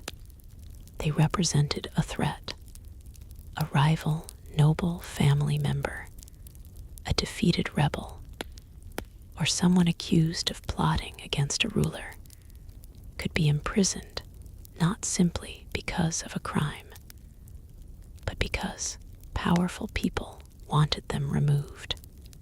In these situations, the prison became a tool of political control. The walls were not only meant to keep the prisoner inside, they were meant to silence them. Medieval rulers understood the power of fear. A person who disappeared into a dungeon became a warning to others. It sent a message: challenge the authority of the ruler, and you could lose everything: your freedom, your family, your future, your name. The most important political prisoners were often kept in stronger locations than ordinary criminals. A ruler did not want an enemy escaping and returning to power. Therefore, these prisoners might be placed in remote castles surrounded by difficult terrain, high towers, thick walls, few entrances, limited communication. These locations were chosen because they created isolation. A prisoner separated from the world had less ability to influence events outside. For some prisoners, the greatest punishment was not physical suffering. It was being forgotten. A person could survive hunger and cold, but the feeling that nobody remembered them could become unbearable. Days passed without news. Months passed without visitors. Years passed without any sign of change. The prisoner began to wonder whether the world outside still cared. This emotional suffering was one of the most powerful aspects of medieval captivity. The mind became its own battlefield. A prisoner had to fight against despair every day. Some attempted to maintain hope through small habits. They prayed.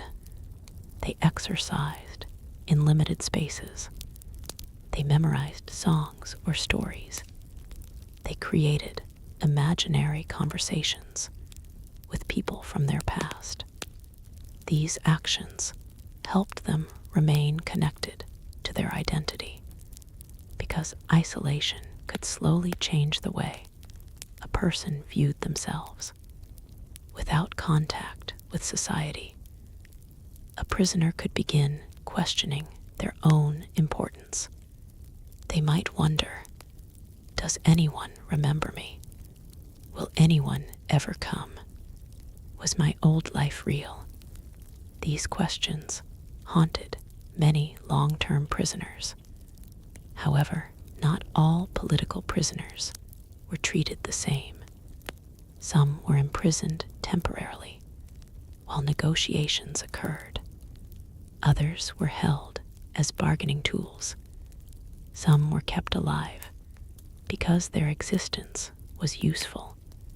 A living prisoner could be exchanged. A dead prisoner could not. But if a ruler believed someone was too dangerous, mercy could disappear completely. This uncertainty made political imprisonment especially terrifying. A prisoner might not know whether they were waiting for release or something far worse. Every day carried unanswered questions. The conditions inside these powerful fortresses varied.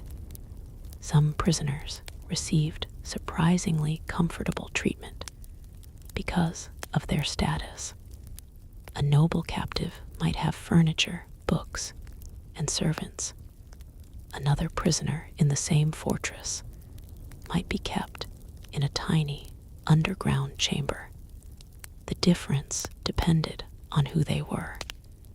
Medieval prisons reflected the hierarchy of medieval society. Status followed people even into captivity, but even privileged prisoners experienced the psychological weight of confinement.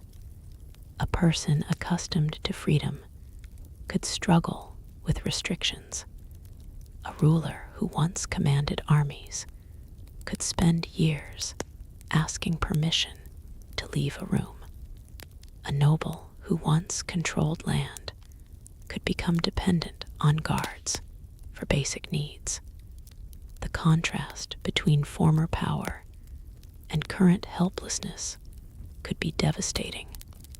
One of the most frightening possibilities for political prisoners was historical disappearance. When someone powerful was removed from society, their enemies sometimes attempted to erase their memory. Records could be changed, stories could be altered, achievements could be ignored. The prisoner became a shadow of their former self. This was especially tragic because many medieval people defined themselves through reputation. A person's name carried their honor, their family history, their achievements. To lose that name was almost like losing existence itself. Yet some prisoners managed to preserve their stories. They wrote letters, they created records, they shared memories with visitors. They ensured that someone would remember what happened. These accounts provide historians today with glimpses into the reality of medieval captivity. They reveal fear, they reveal suffering, but they also reveal resilience, because even in the darkest prisons, people continued searching for ways to remain human. They found meaning in small actions. They held onto memories.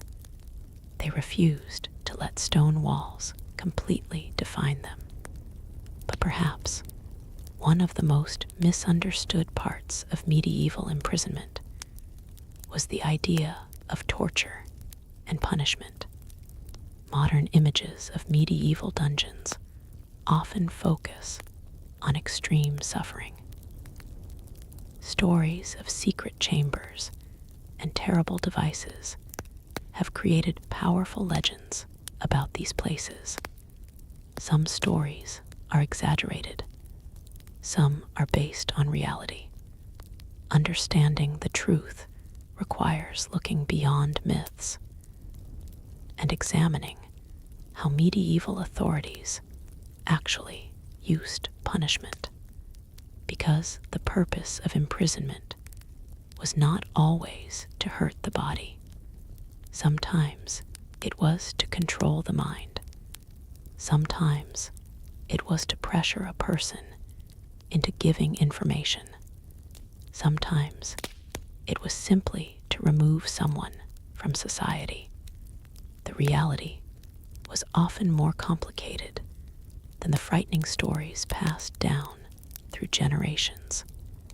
Inside those ancient prisons existed a world where fear was everywhere, but where survival was also possible.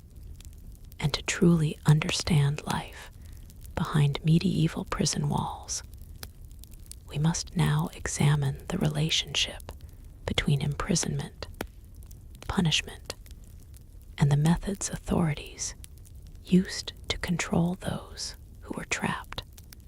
Because the darkest moments of medieval captivity were not only found in the cold cells, they were found in what happened when authorities decided a prisoner had to be broken.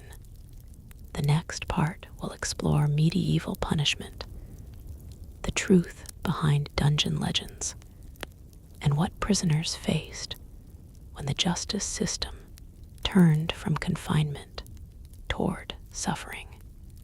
The word dungeon has become one of the most powerful images connected with the medieval world.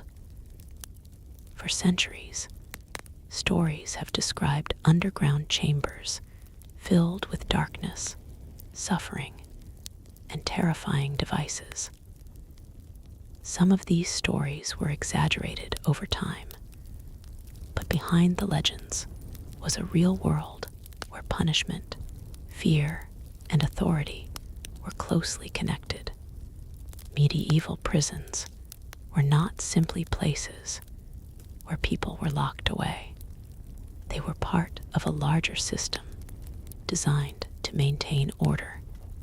And when rulers, judges, or local authorities believed someone had broken that order, they had many ways to respond. For prisoners, the greatest fear was often not the prison itself. It was what might happen after the decision was made. A person could spend months waiting inside a cell, knowing that a single judgment could determine the rest of their life. The uncertainty created constant anxiety. Every conversation, every official visit, every sound of footsteps approaching the door, everything could signal a change in their fate. In medieval society, punishment was often designed to do more than deal with one individual. It was also meant to influence everyone watching. A punishment could become a public message. It showed communities what happened when someone challenged the rules. Authority depended heavily on reputation and fear. A ruler who appeared weak risked losing control. Therefore, punishments were often connected to displaying power. However, the reality of medieval punishment was not always as dramatic as later stories suggest. Popular imagination often portrays every medieval prison as a place of constant torture and extreme cruelty. The truth was more varied. Some prisoners experienced terrible conditions. Some faced harsh treatment. Others lived in surprisingly ordinary circumstances while waiting for their cases to be resolved. The experience depended on location, time period, social status, and the people involved. Medieval Europe was not one single society. Different regions had different laws, traditions, and systems. A prison in one kingdom could operate very differently from a prison hundreds of miles away. Still, certain patterns appeared repeatedly. One important purpose of imprisonment was holding someone until authorities decided what to do. A person accused of a crime might remain confined while officials investigated. A debtor might remain imprisoned until payment was arranged. A political prisoner might be held until negotiations changed the situation. The prison itself was often the waiting room before another event. But for those facing serious accusations, that waiting period could become terrifying. The accused person knew that the final decision might lead to permanent consequences. Some medieval punishments focused on physical suffering. Others focused on humiliation. Public shame was considered a powerful punishment because reputation was extremely important in medieval communities. A person's standing among neighbors could determine their future. Losing honor could damage someone's entire life. For this reason, authorities sometimes used punishments that made an example of the individual. The goal was not only to punish the person involved, it was to remind everyone else to obey. This connection between punishment and public display was common throughout medieval society. People gathered to witness events because authorities wanted the message to be remembered. The crowd became part of the punishment, but inside prisons, another form of suffering existed: the slow passage of time.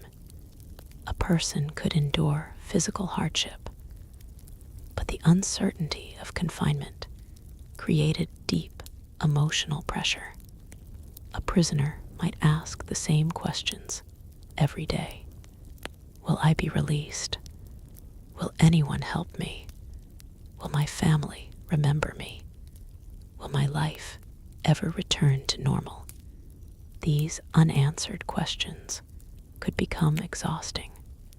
For many prisoners, the mind became the hardest thing to protect. Some people lost hope. Others became determined to survive. The difference often came from their circumstances and support systems.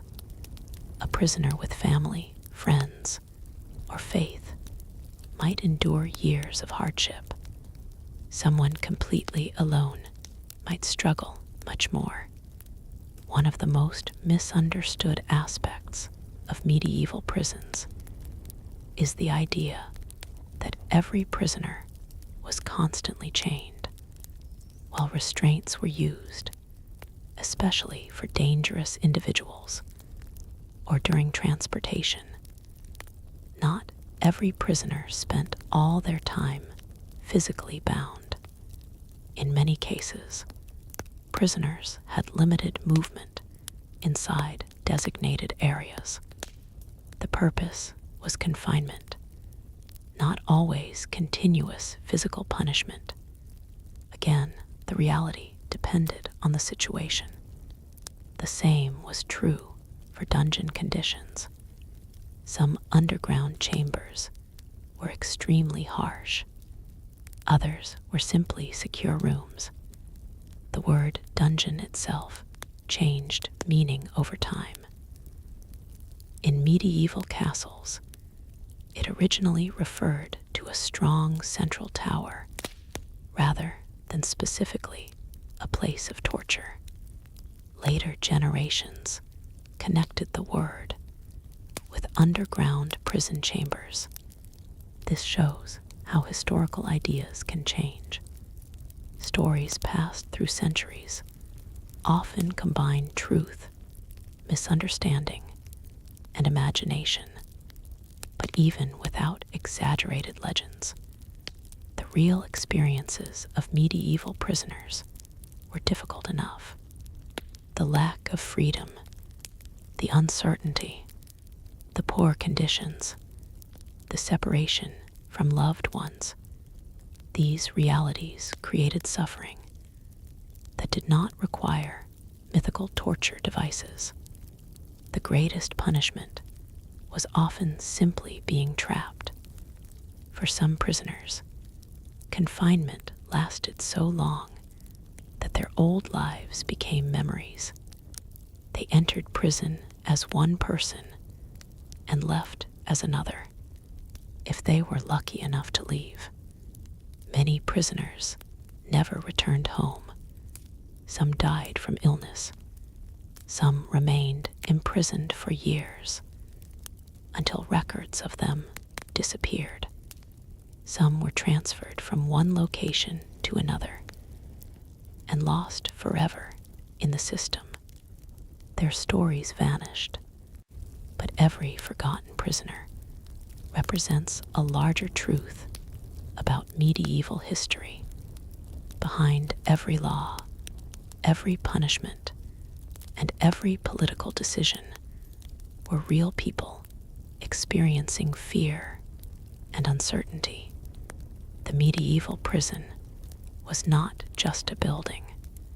It was a place where human lives were interrupted, a place where ordinary people and powerful figures alike faced the same terrifying question: how long will I remain here? And while many prisoners suffered quietly, some attempted the most dangerous choice of all. They tried to escape, not through negotiation, not through payment, but by challenging the very walls designed to keep them trapped. Escape attempts required courage, planning, and sometimes incredible luck. A prisoner had to overcome guards, locks, stone barriers, and the fear of failure. Those who succeeded became legends. Those who failed often faced even harsher consequences. The next part will explore the daring escape attempts from medieval prisons, the clever plans, desperate risks, and remarkable stories of people who refused to accept captivity as their final destiny. For a person trapped inside a medieval prison, the idea of escape could become an obsession. Freedom was not simply a desire. It was a memory of a life that seemed to belong to another person. The prisoner remembered walking through open fields. They remembered hearing familiar voices. They remembered making their own choices. Inside the prison, all of those experiences became distant. And because of that, some prisoners were willing to risk everything for one chance to break free. A medieval escape attempt was never simple. The prisoner was not only fighting against a locked door, they were fighting against an entire system designed to prevent movement. The walls were thick, the guards were alert, the surrounding area was often unfamiliar. Even reaching the outside world did not guarantee safety. A person who escaped still had to survive afterward. They needed food, shelter, a place to hide. They needed to avoid people who might recognize them. Freedom could be only the beginning of another struggle. Yet throughout history, prisoners continued searching for weaknesses. The first step was usually observation. A prisoner who wanted to escape needed patience.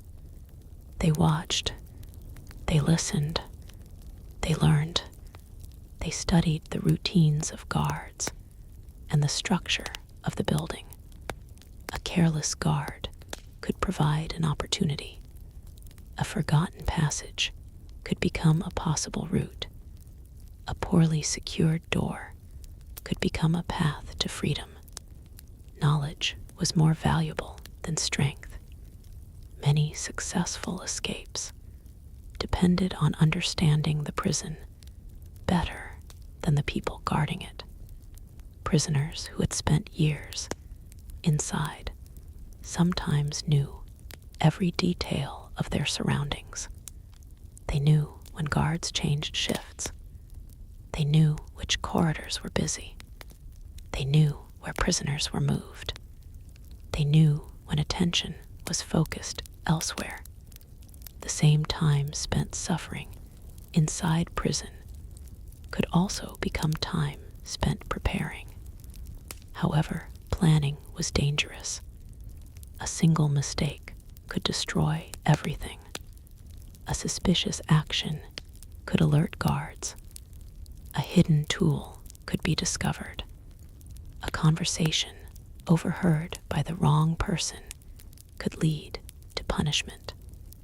Escape required secrecy. Trust was essential, but trust inside a prison was complicated. A prisoner could never be completely certain who might reveal a plan. Some prisoners cooperated with each other. They shared information. They created plans together. They supported one another during dangerous attempts. Others acted alone because they feared betrayal. The decision to trust another person could determine success or failure. One common method of escape involved bribery. Money had enormous influence in medieval society, and prisons were not immune. A prisoner with enough resources might attempt to persuade a guard to help.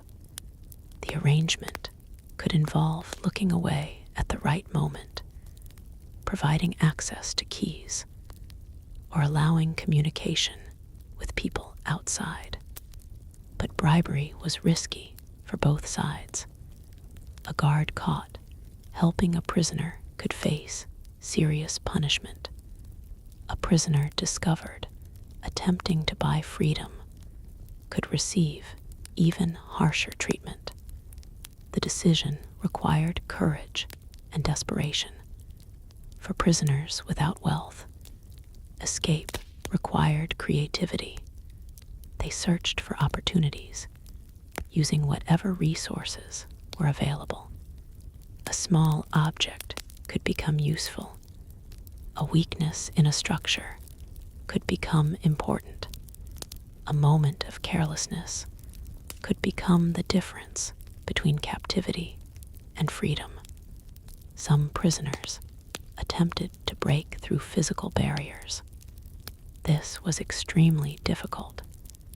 Medieval castles and prisons were built to survive attacks from outside.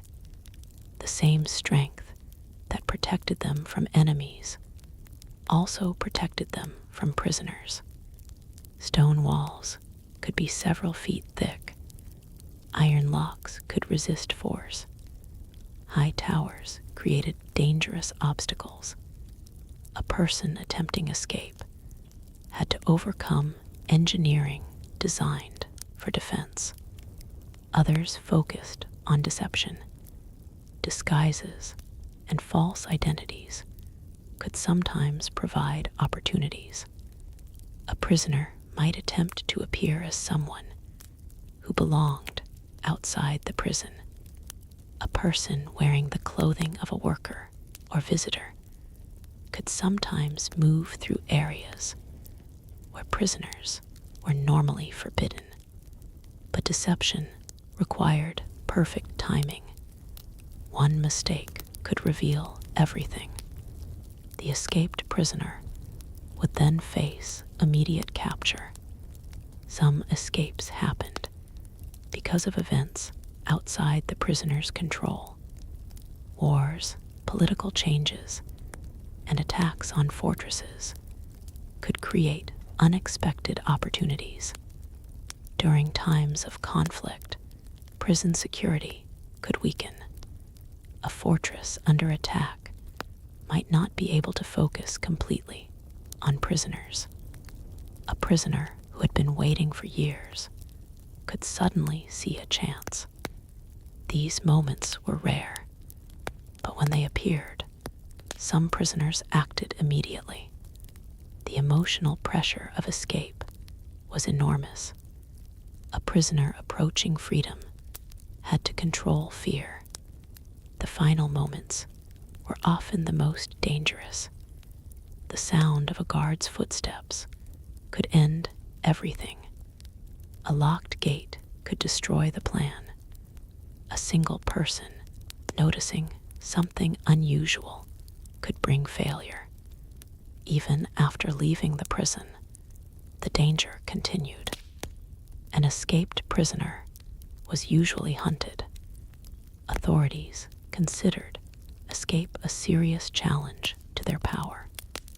Allowing prisoners to escape without consequences could weaken the authority of the entire system. Therefore, escaped prisoners often lived with constant fear. They avoided familiar places. They changed their appearance. They depended on strangers. Some successfully disappeared. Others were captured quickly. The punishment for failure could be severe because authorities wanted to discourage future attempts. But the desire for freedom remained powerful. Even prisoners who never escaped often imagined it. They pictured the moment of walking through an open doorway, feeling fresh air, seeing the sky, standing among free people again. The dream itself became a form of survival because hope could exist even when escape was impossible. For some prisoners, however, freedom did not come through escape. It came through time. A sentence ended. A debt was paid. A political situation changed. A ruler offered mercy. A war concluded. Release could arrive unexpectedly. After years of imprisonment, the moment of freedom could feel strange.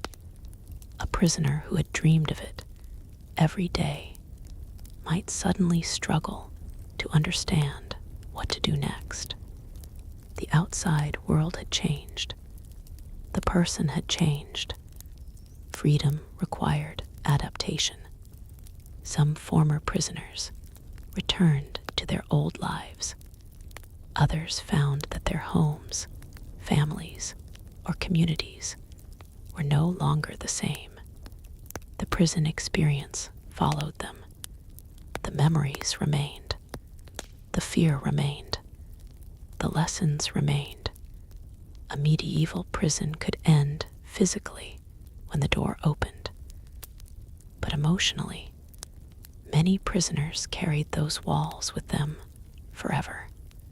And yet, despite all the suffering, medieval prisons were not only places of darkness, they were also places where unexpected stories of courage, friendship, and survival emerged. Inside those cold chambers, people helped each other. They protected memories. They maintained hope. They proved that even in the most difficult circumstances, humanity could survive. But there is one final question that reveals the true legacy of medieval prisons. What happened to the people who finally walked away? How did they rebuild their lives after years behind stone walls? How did society treat those who had once been prisoners? And what can these forgotten stories teach us about justice, punishment, and human endurance? The next part will explore the final journey of medieval prisoners, their release, their return to society, and the lasting marks that imprisonment left on their lives. The prison door opened. After months, years, or sometimes decades of waiting, the moment that many prisoners had imagined countless times had finally arrived. The heavy wooden barrier that had separated them from the outside world moved aside, and for the first time in years, they could step beyond the place that had controlled every part of their existence. But freedom was not always as simple as walking away. For many medieval prisoners, leaving prison was the beginning of another difficult journey. The world they returned to was often different from the one they had left. A person who entered prison as a young farmer might leave as an older and weakened individual. A merchant who had once owned a successful business might discover that everything had disappeared. A soldier captured during war might return home only to find that friends, family members, and communities had changed. The prison walls had kept them away from life, and life had continued without them. This was one of the hidden struggles of medieval imprisonment. People often imagined freedom as the final victory, but for many former prisoners, freedom came with new challenges. They had to rebuild. They had to reconnect. They had to prove that they still belonged. A person's reputation was extremely important in medieval society. Communities were built around trust and personal relationships. When someone returned after imprisonment, people often had questions. Why were they imprisoned? What happened inside? Could they be trusted? Even someone who had been innocent could face suspicion simply because they had spent time behind prison walls. The label of prisoner could follow a person long after their release. For those who had been accused of crimes, returning home could be painful. Neighbors might treat them differently. Former friends might avoid them. Opportunities for work could become harder to find. The punishment continued even after the physical prison ended. This shows how powerful imprisonment was as a social tool. A prison did not only remove someone from society, it changed the way society viewed them. For debt prisoners, returning to normal life could be especially difficult. The original financial problems might still exist. A person who had been unable to repay a debt before imprisonment might leave with the same problem waiting for them. Without income or support, they could become trapped again. The cycle could repeat. Some people never truly escaped the consequences of imprisonment. Their lives remained connected to the experience forever. However, not every former prisoner faced rejection. Some returned to communities that welcomed them. Families who had waited for years celebrated reunions. Friends helped them rebuild. Neighbors recognized that imprisonment had not erased their humanity. For these individuals, release represented a second chance, a chance to begin again, a chance to recover what had been lost. The experience of captivity often changed people deeply. Many former prisoners became more cautious. They valued small freedoms that others ignored.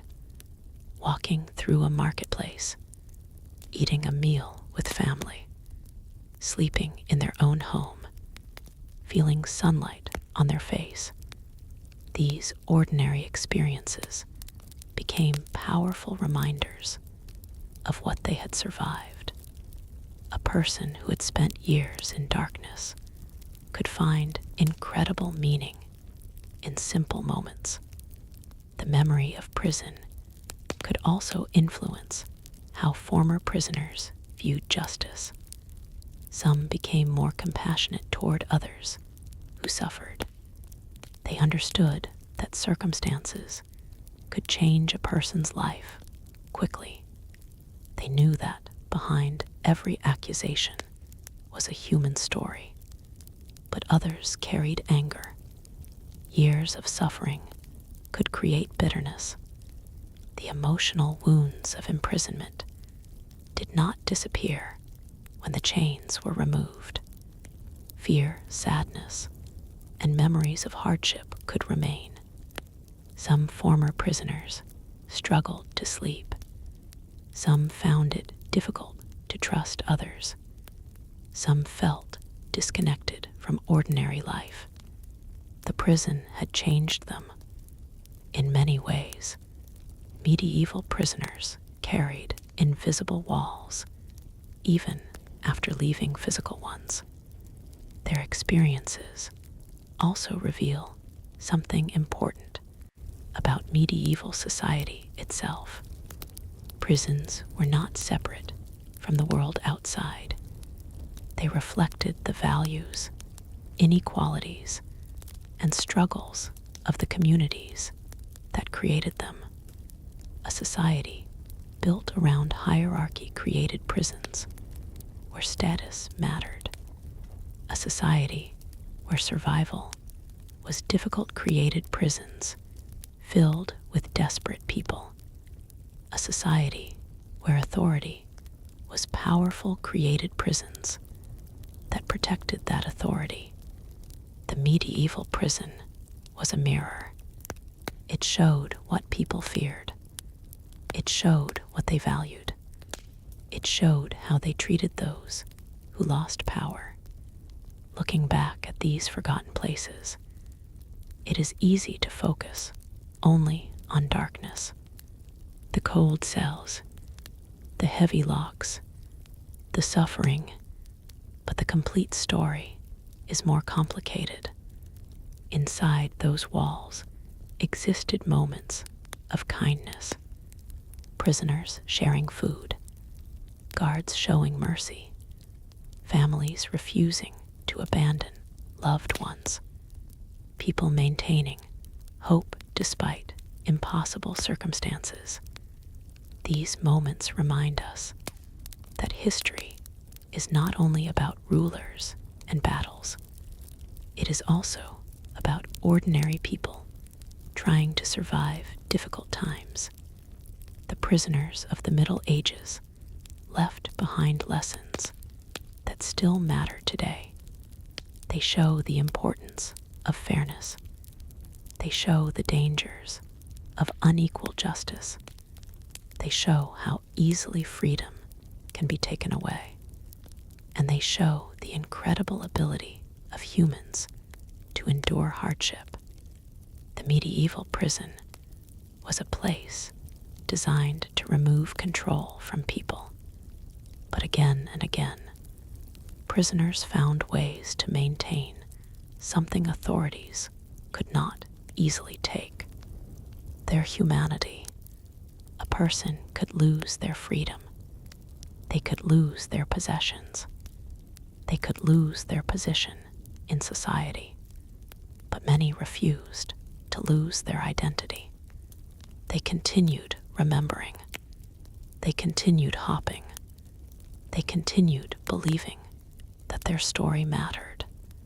And perhaps that is the most important truth hidden inside the history of medieval prisons. Behind every locked door was not just a prisoner. There was a person, someone who had loved, someone who had struggled, someone who had dreams, someone who wanted another chance.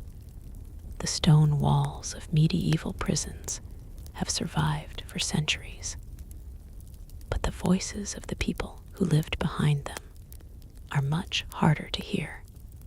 Their names are often forgotten. Their stories are incomplete. Their lives are hidden beneath layers of history. But by understanding their experiences, we can see the medieval world from a different perspective, not only through kings and castles, not only through wars and victories, but through the eyes of the people who waited in darkness, hoping that one day the door would open. Because the true story of medieval prisons was never only about stone walls and iron locks. It was about the human beings who lived between them, and their struggle for survival remains one of the most powerful stories left behind by the Middle Ages. The last echoes of medieval prison life are not found only in ruined towers, broken chains, or forgotten underground chambers. They are found in the stories of the people who passed through those places and carried their experiences into the future. Centuries have passed since prisoners walked through those narrow corridors. The wooden doors have decayed. The iron locks have rusted. The voices that once filled those dark rooms have disappeared. But the questions raised by medieval prisons remain. What happens when freedom is taken away? How does a person survive when every choice is controlled by someone else? How does someone maintain hope when the future is completely uncertain? The answers can be found in the lives of the forgotten prisoners who endured those conditions. Their stories were not always recorded by kings or historians. Many were ordinary people whose names disappeared from official documents. They were farmers who lost their freedom because of debt, workers caught in conflicts they did not create, soldiers captured during wars, nobles who discovered that power could disappear overnight. They all experienced the same terrifying moment, the prison door closing behind them. That sound represented more than confinement. It represented separation, a separation from family, a separation from ordinary life, a separation from the freedom that most people never realize they have until it is gone.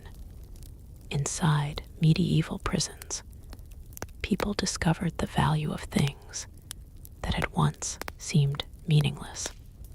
A ray of sunlight entering through a small opening, a conversation with another human being, a warm piece of clothing, a familiar voice from outside the walls, a simple meal shared with someone who understood their suffering. These small moments became reminders that life still existed beyond the darkness. The history of medieval prisons teaches us that survival is not always about strength. Sometimes survival comes from patience. Sometimes it comes from friendship. Sometimes it comes from the ability to find meaning in the smallest moments. Many prisoners survived because they refused to allow their circumstances to completely define them. They were imprisoned, but they were not only prisoners. They were still parents, still friends, still individuals with memories and dreams. This distinction mattered because the greatest danger of imprisonment was not always hunger, illness, or physical suffering. It was the possibility of losing oneself. A person could become nothing more than a number, an accusation, or a forgotten name. But many prisoners resisted that fate. They remembered their past. They protected their identity. They created connections with others. They held onto hope. The medieval world was harsh, and its justice systems were often unequal. Wealth, status, and influence could dramatically change a person's experience. A powerful noble and a poor laborer might enter the same prison, but live completely different realities. This reminds us that prisons are never separate from society. They reflect the values and problems of the world that creates them. The inequalities outside the prison walls often continued inside them. The powerful often had more protection. The powerless often carried the greatest burden. Yet even within this unfair system, individual acts of kindness appeared. A guard who showed compassion, a stranger who brought food, a prisoner who shared what little they had. These moments may seem small, but inside a medieval prison, they could mean everything. They were proof that humanity could survive even in places created around suffering.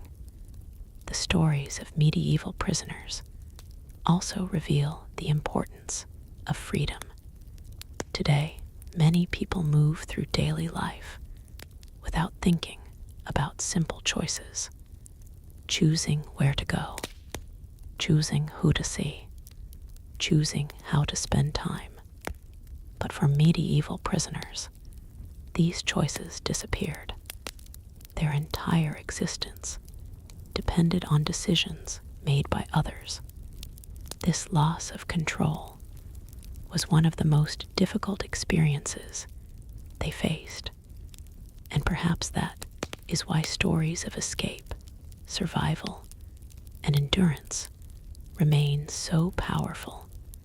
They are not only stories about prisons, they are stories about the human desire to be free.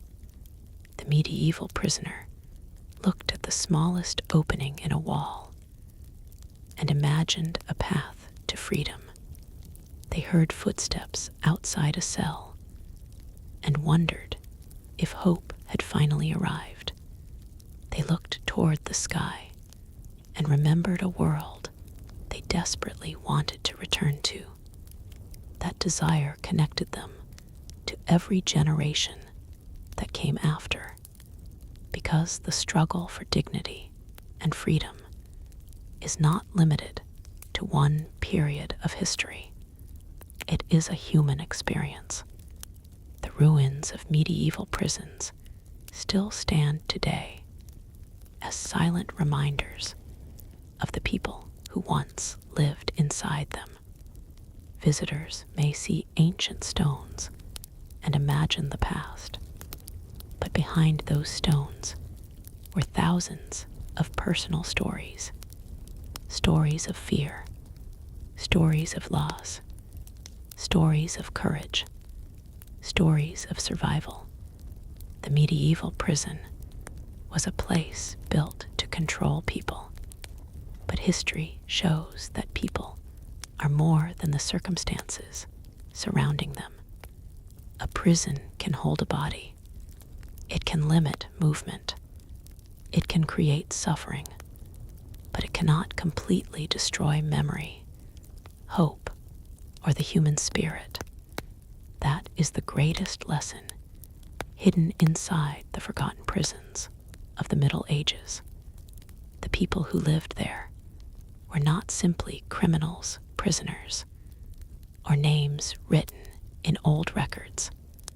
They were human beings living through some of the most difficult experiences imaginable.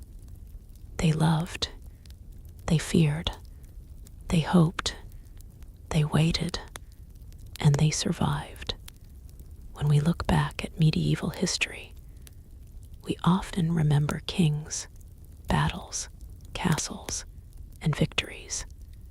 But beneath those stories are quieter stories, the stories of ordinary people, the people who lived in villages, the people who fought in wars, the people who struggled with poverty, the people who found themselves behind locked doors. Their experiences remind us that history is not only created by those who hold power, it is also created by those who endure. The forgotten prisoners of medieval Europe may not have left behind grand monuments or famous achievements, but their lives still have something to teach us. They show us the value of freedom. They show us the importance of compassion. They show us that even in the darkest places, people can continue searching for hope. And perhaps the most powerful image from the history of medieval prisons is not the locked door. It is the moment when that door opened, the moment when someone stepped back into the light, the moment when a person who had spent years waiting finally felt freedom again, because every prisoner carried the same dream. Not wealth, not power, not revenge, just the simple wish to walk beneath the open sky once more. And that dream, more than anything else, connects the forgotten prisoners of the medieval world with people everywhere today. Their stories remind us that behind every wall is a human story. Behind every name is a life. And behind every forgotten chapter of history is a lesson waiting to be discovered. If you want to continue the journey, the next video is waiting.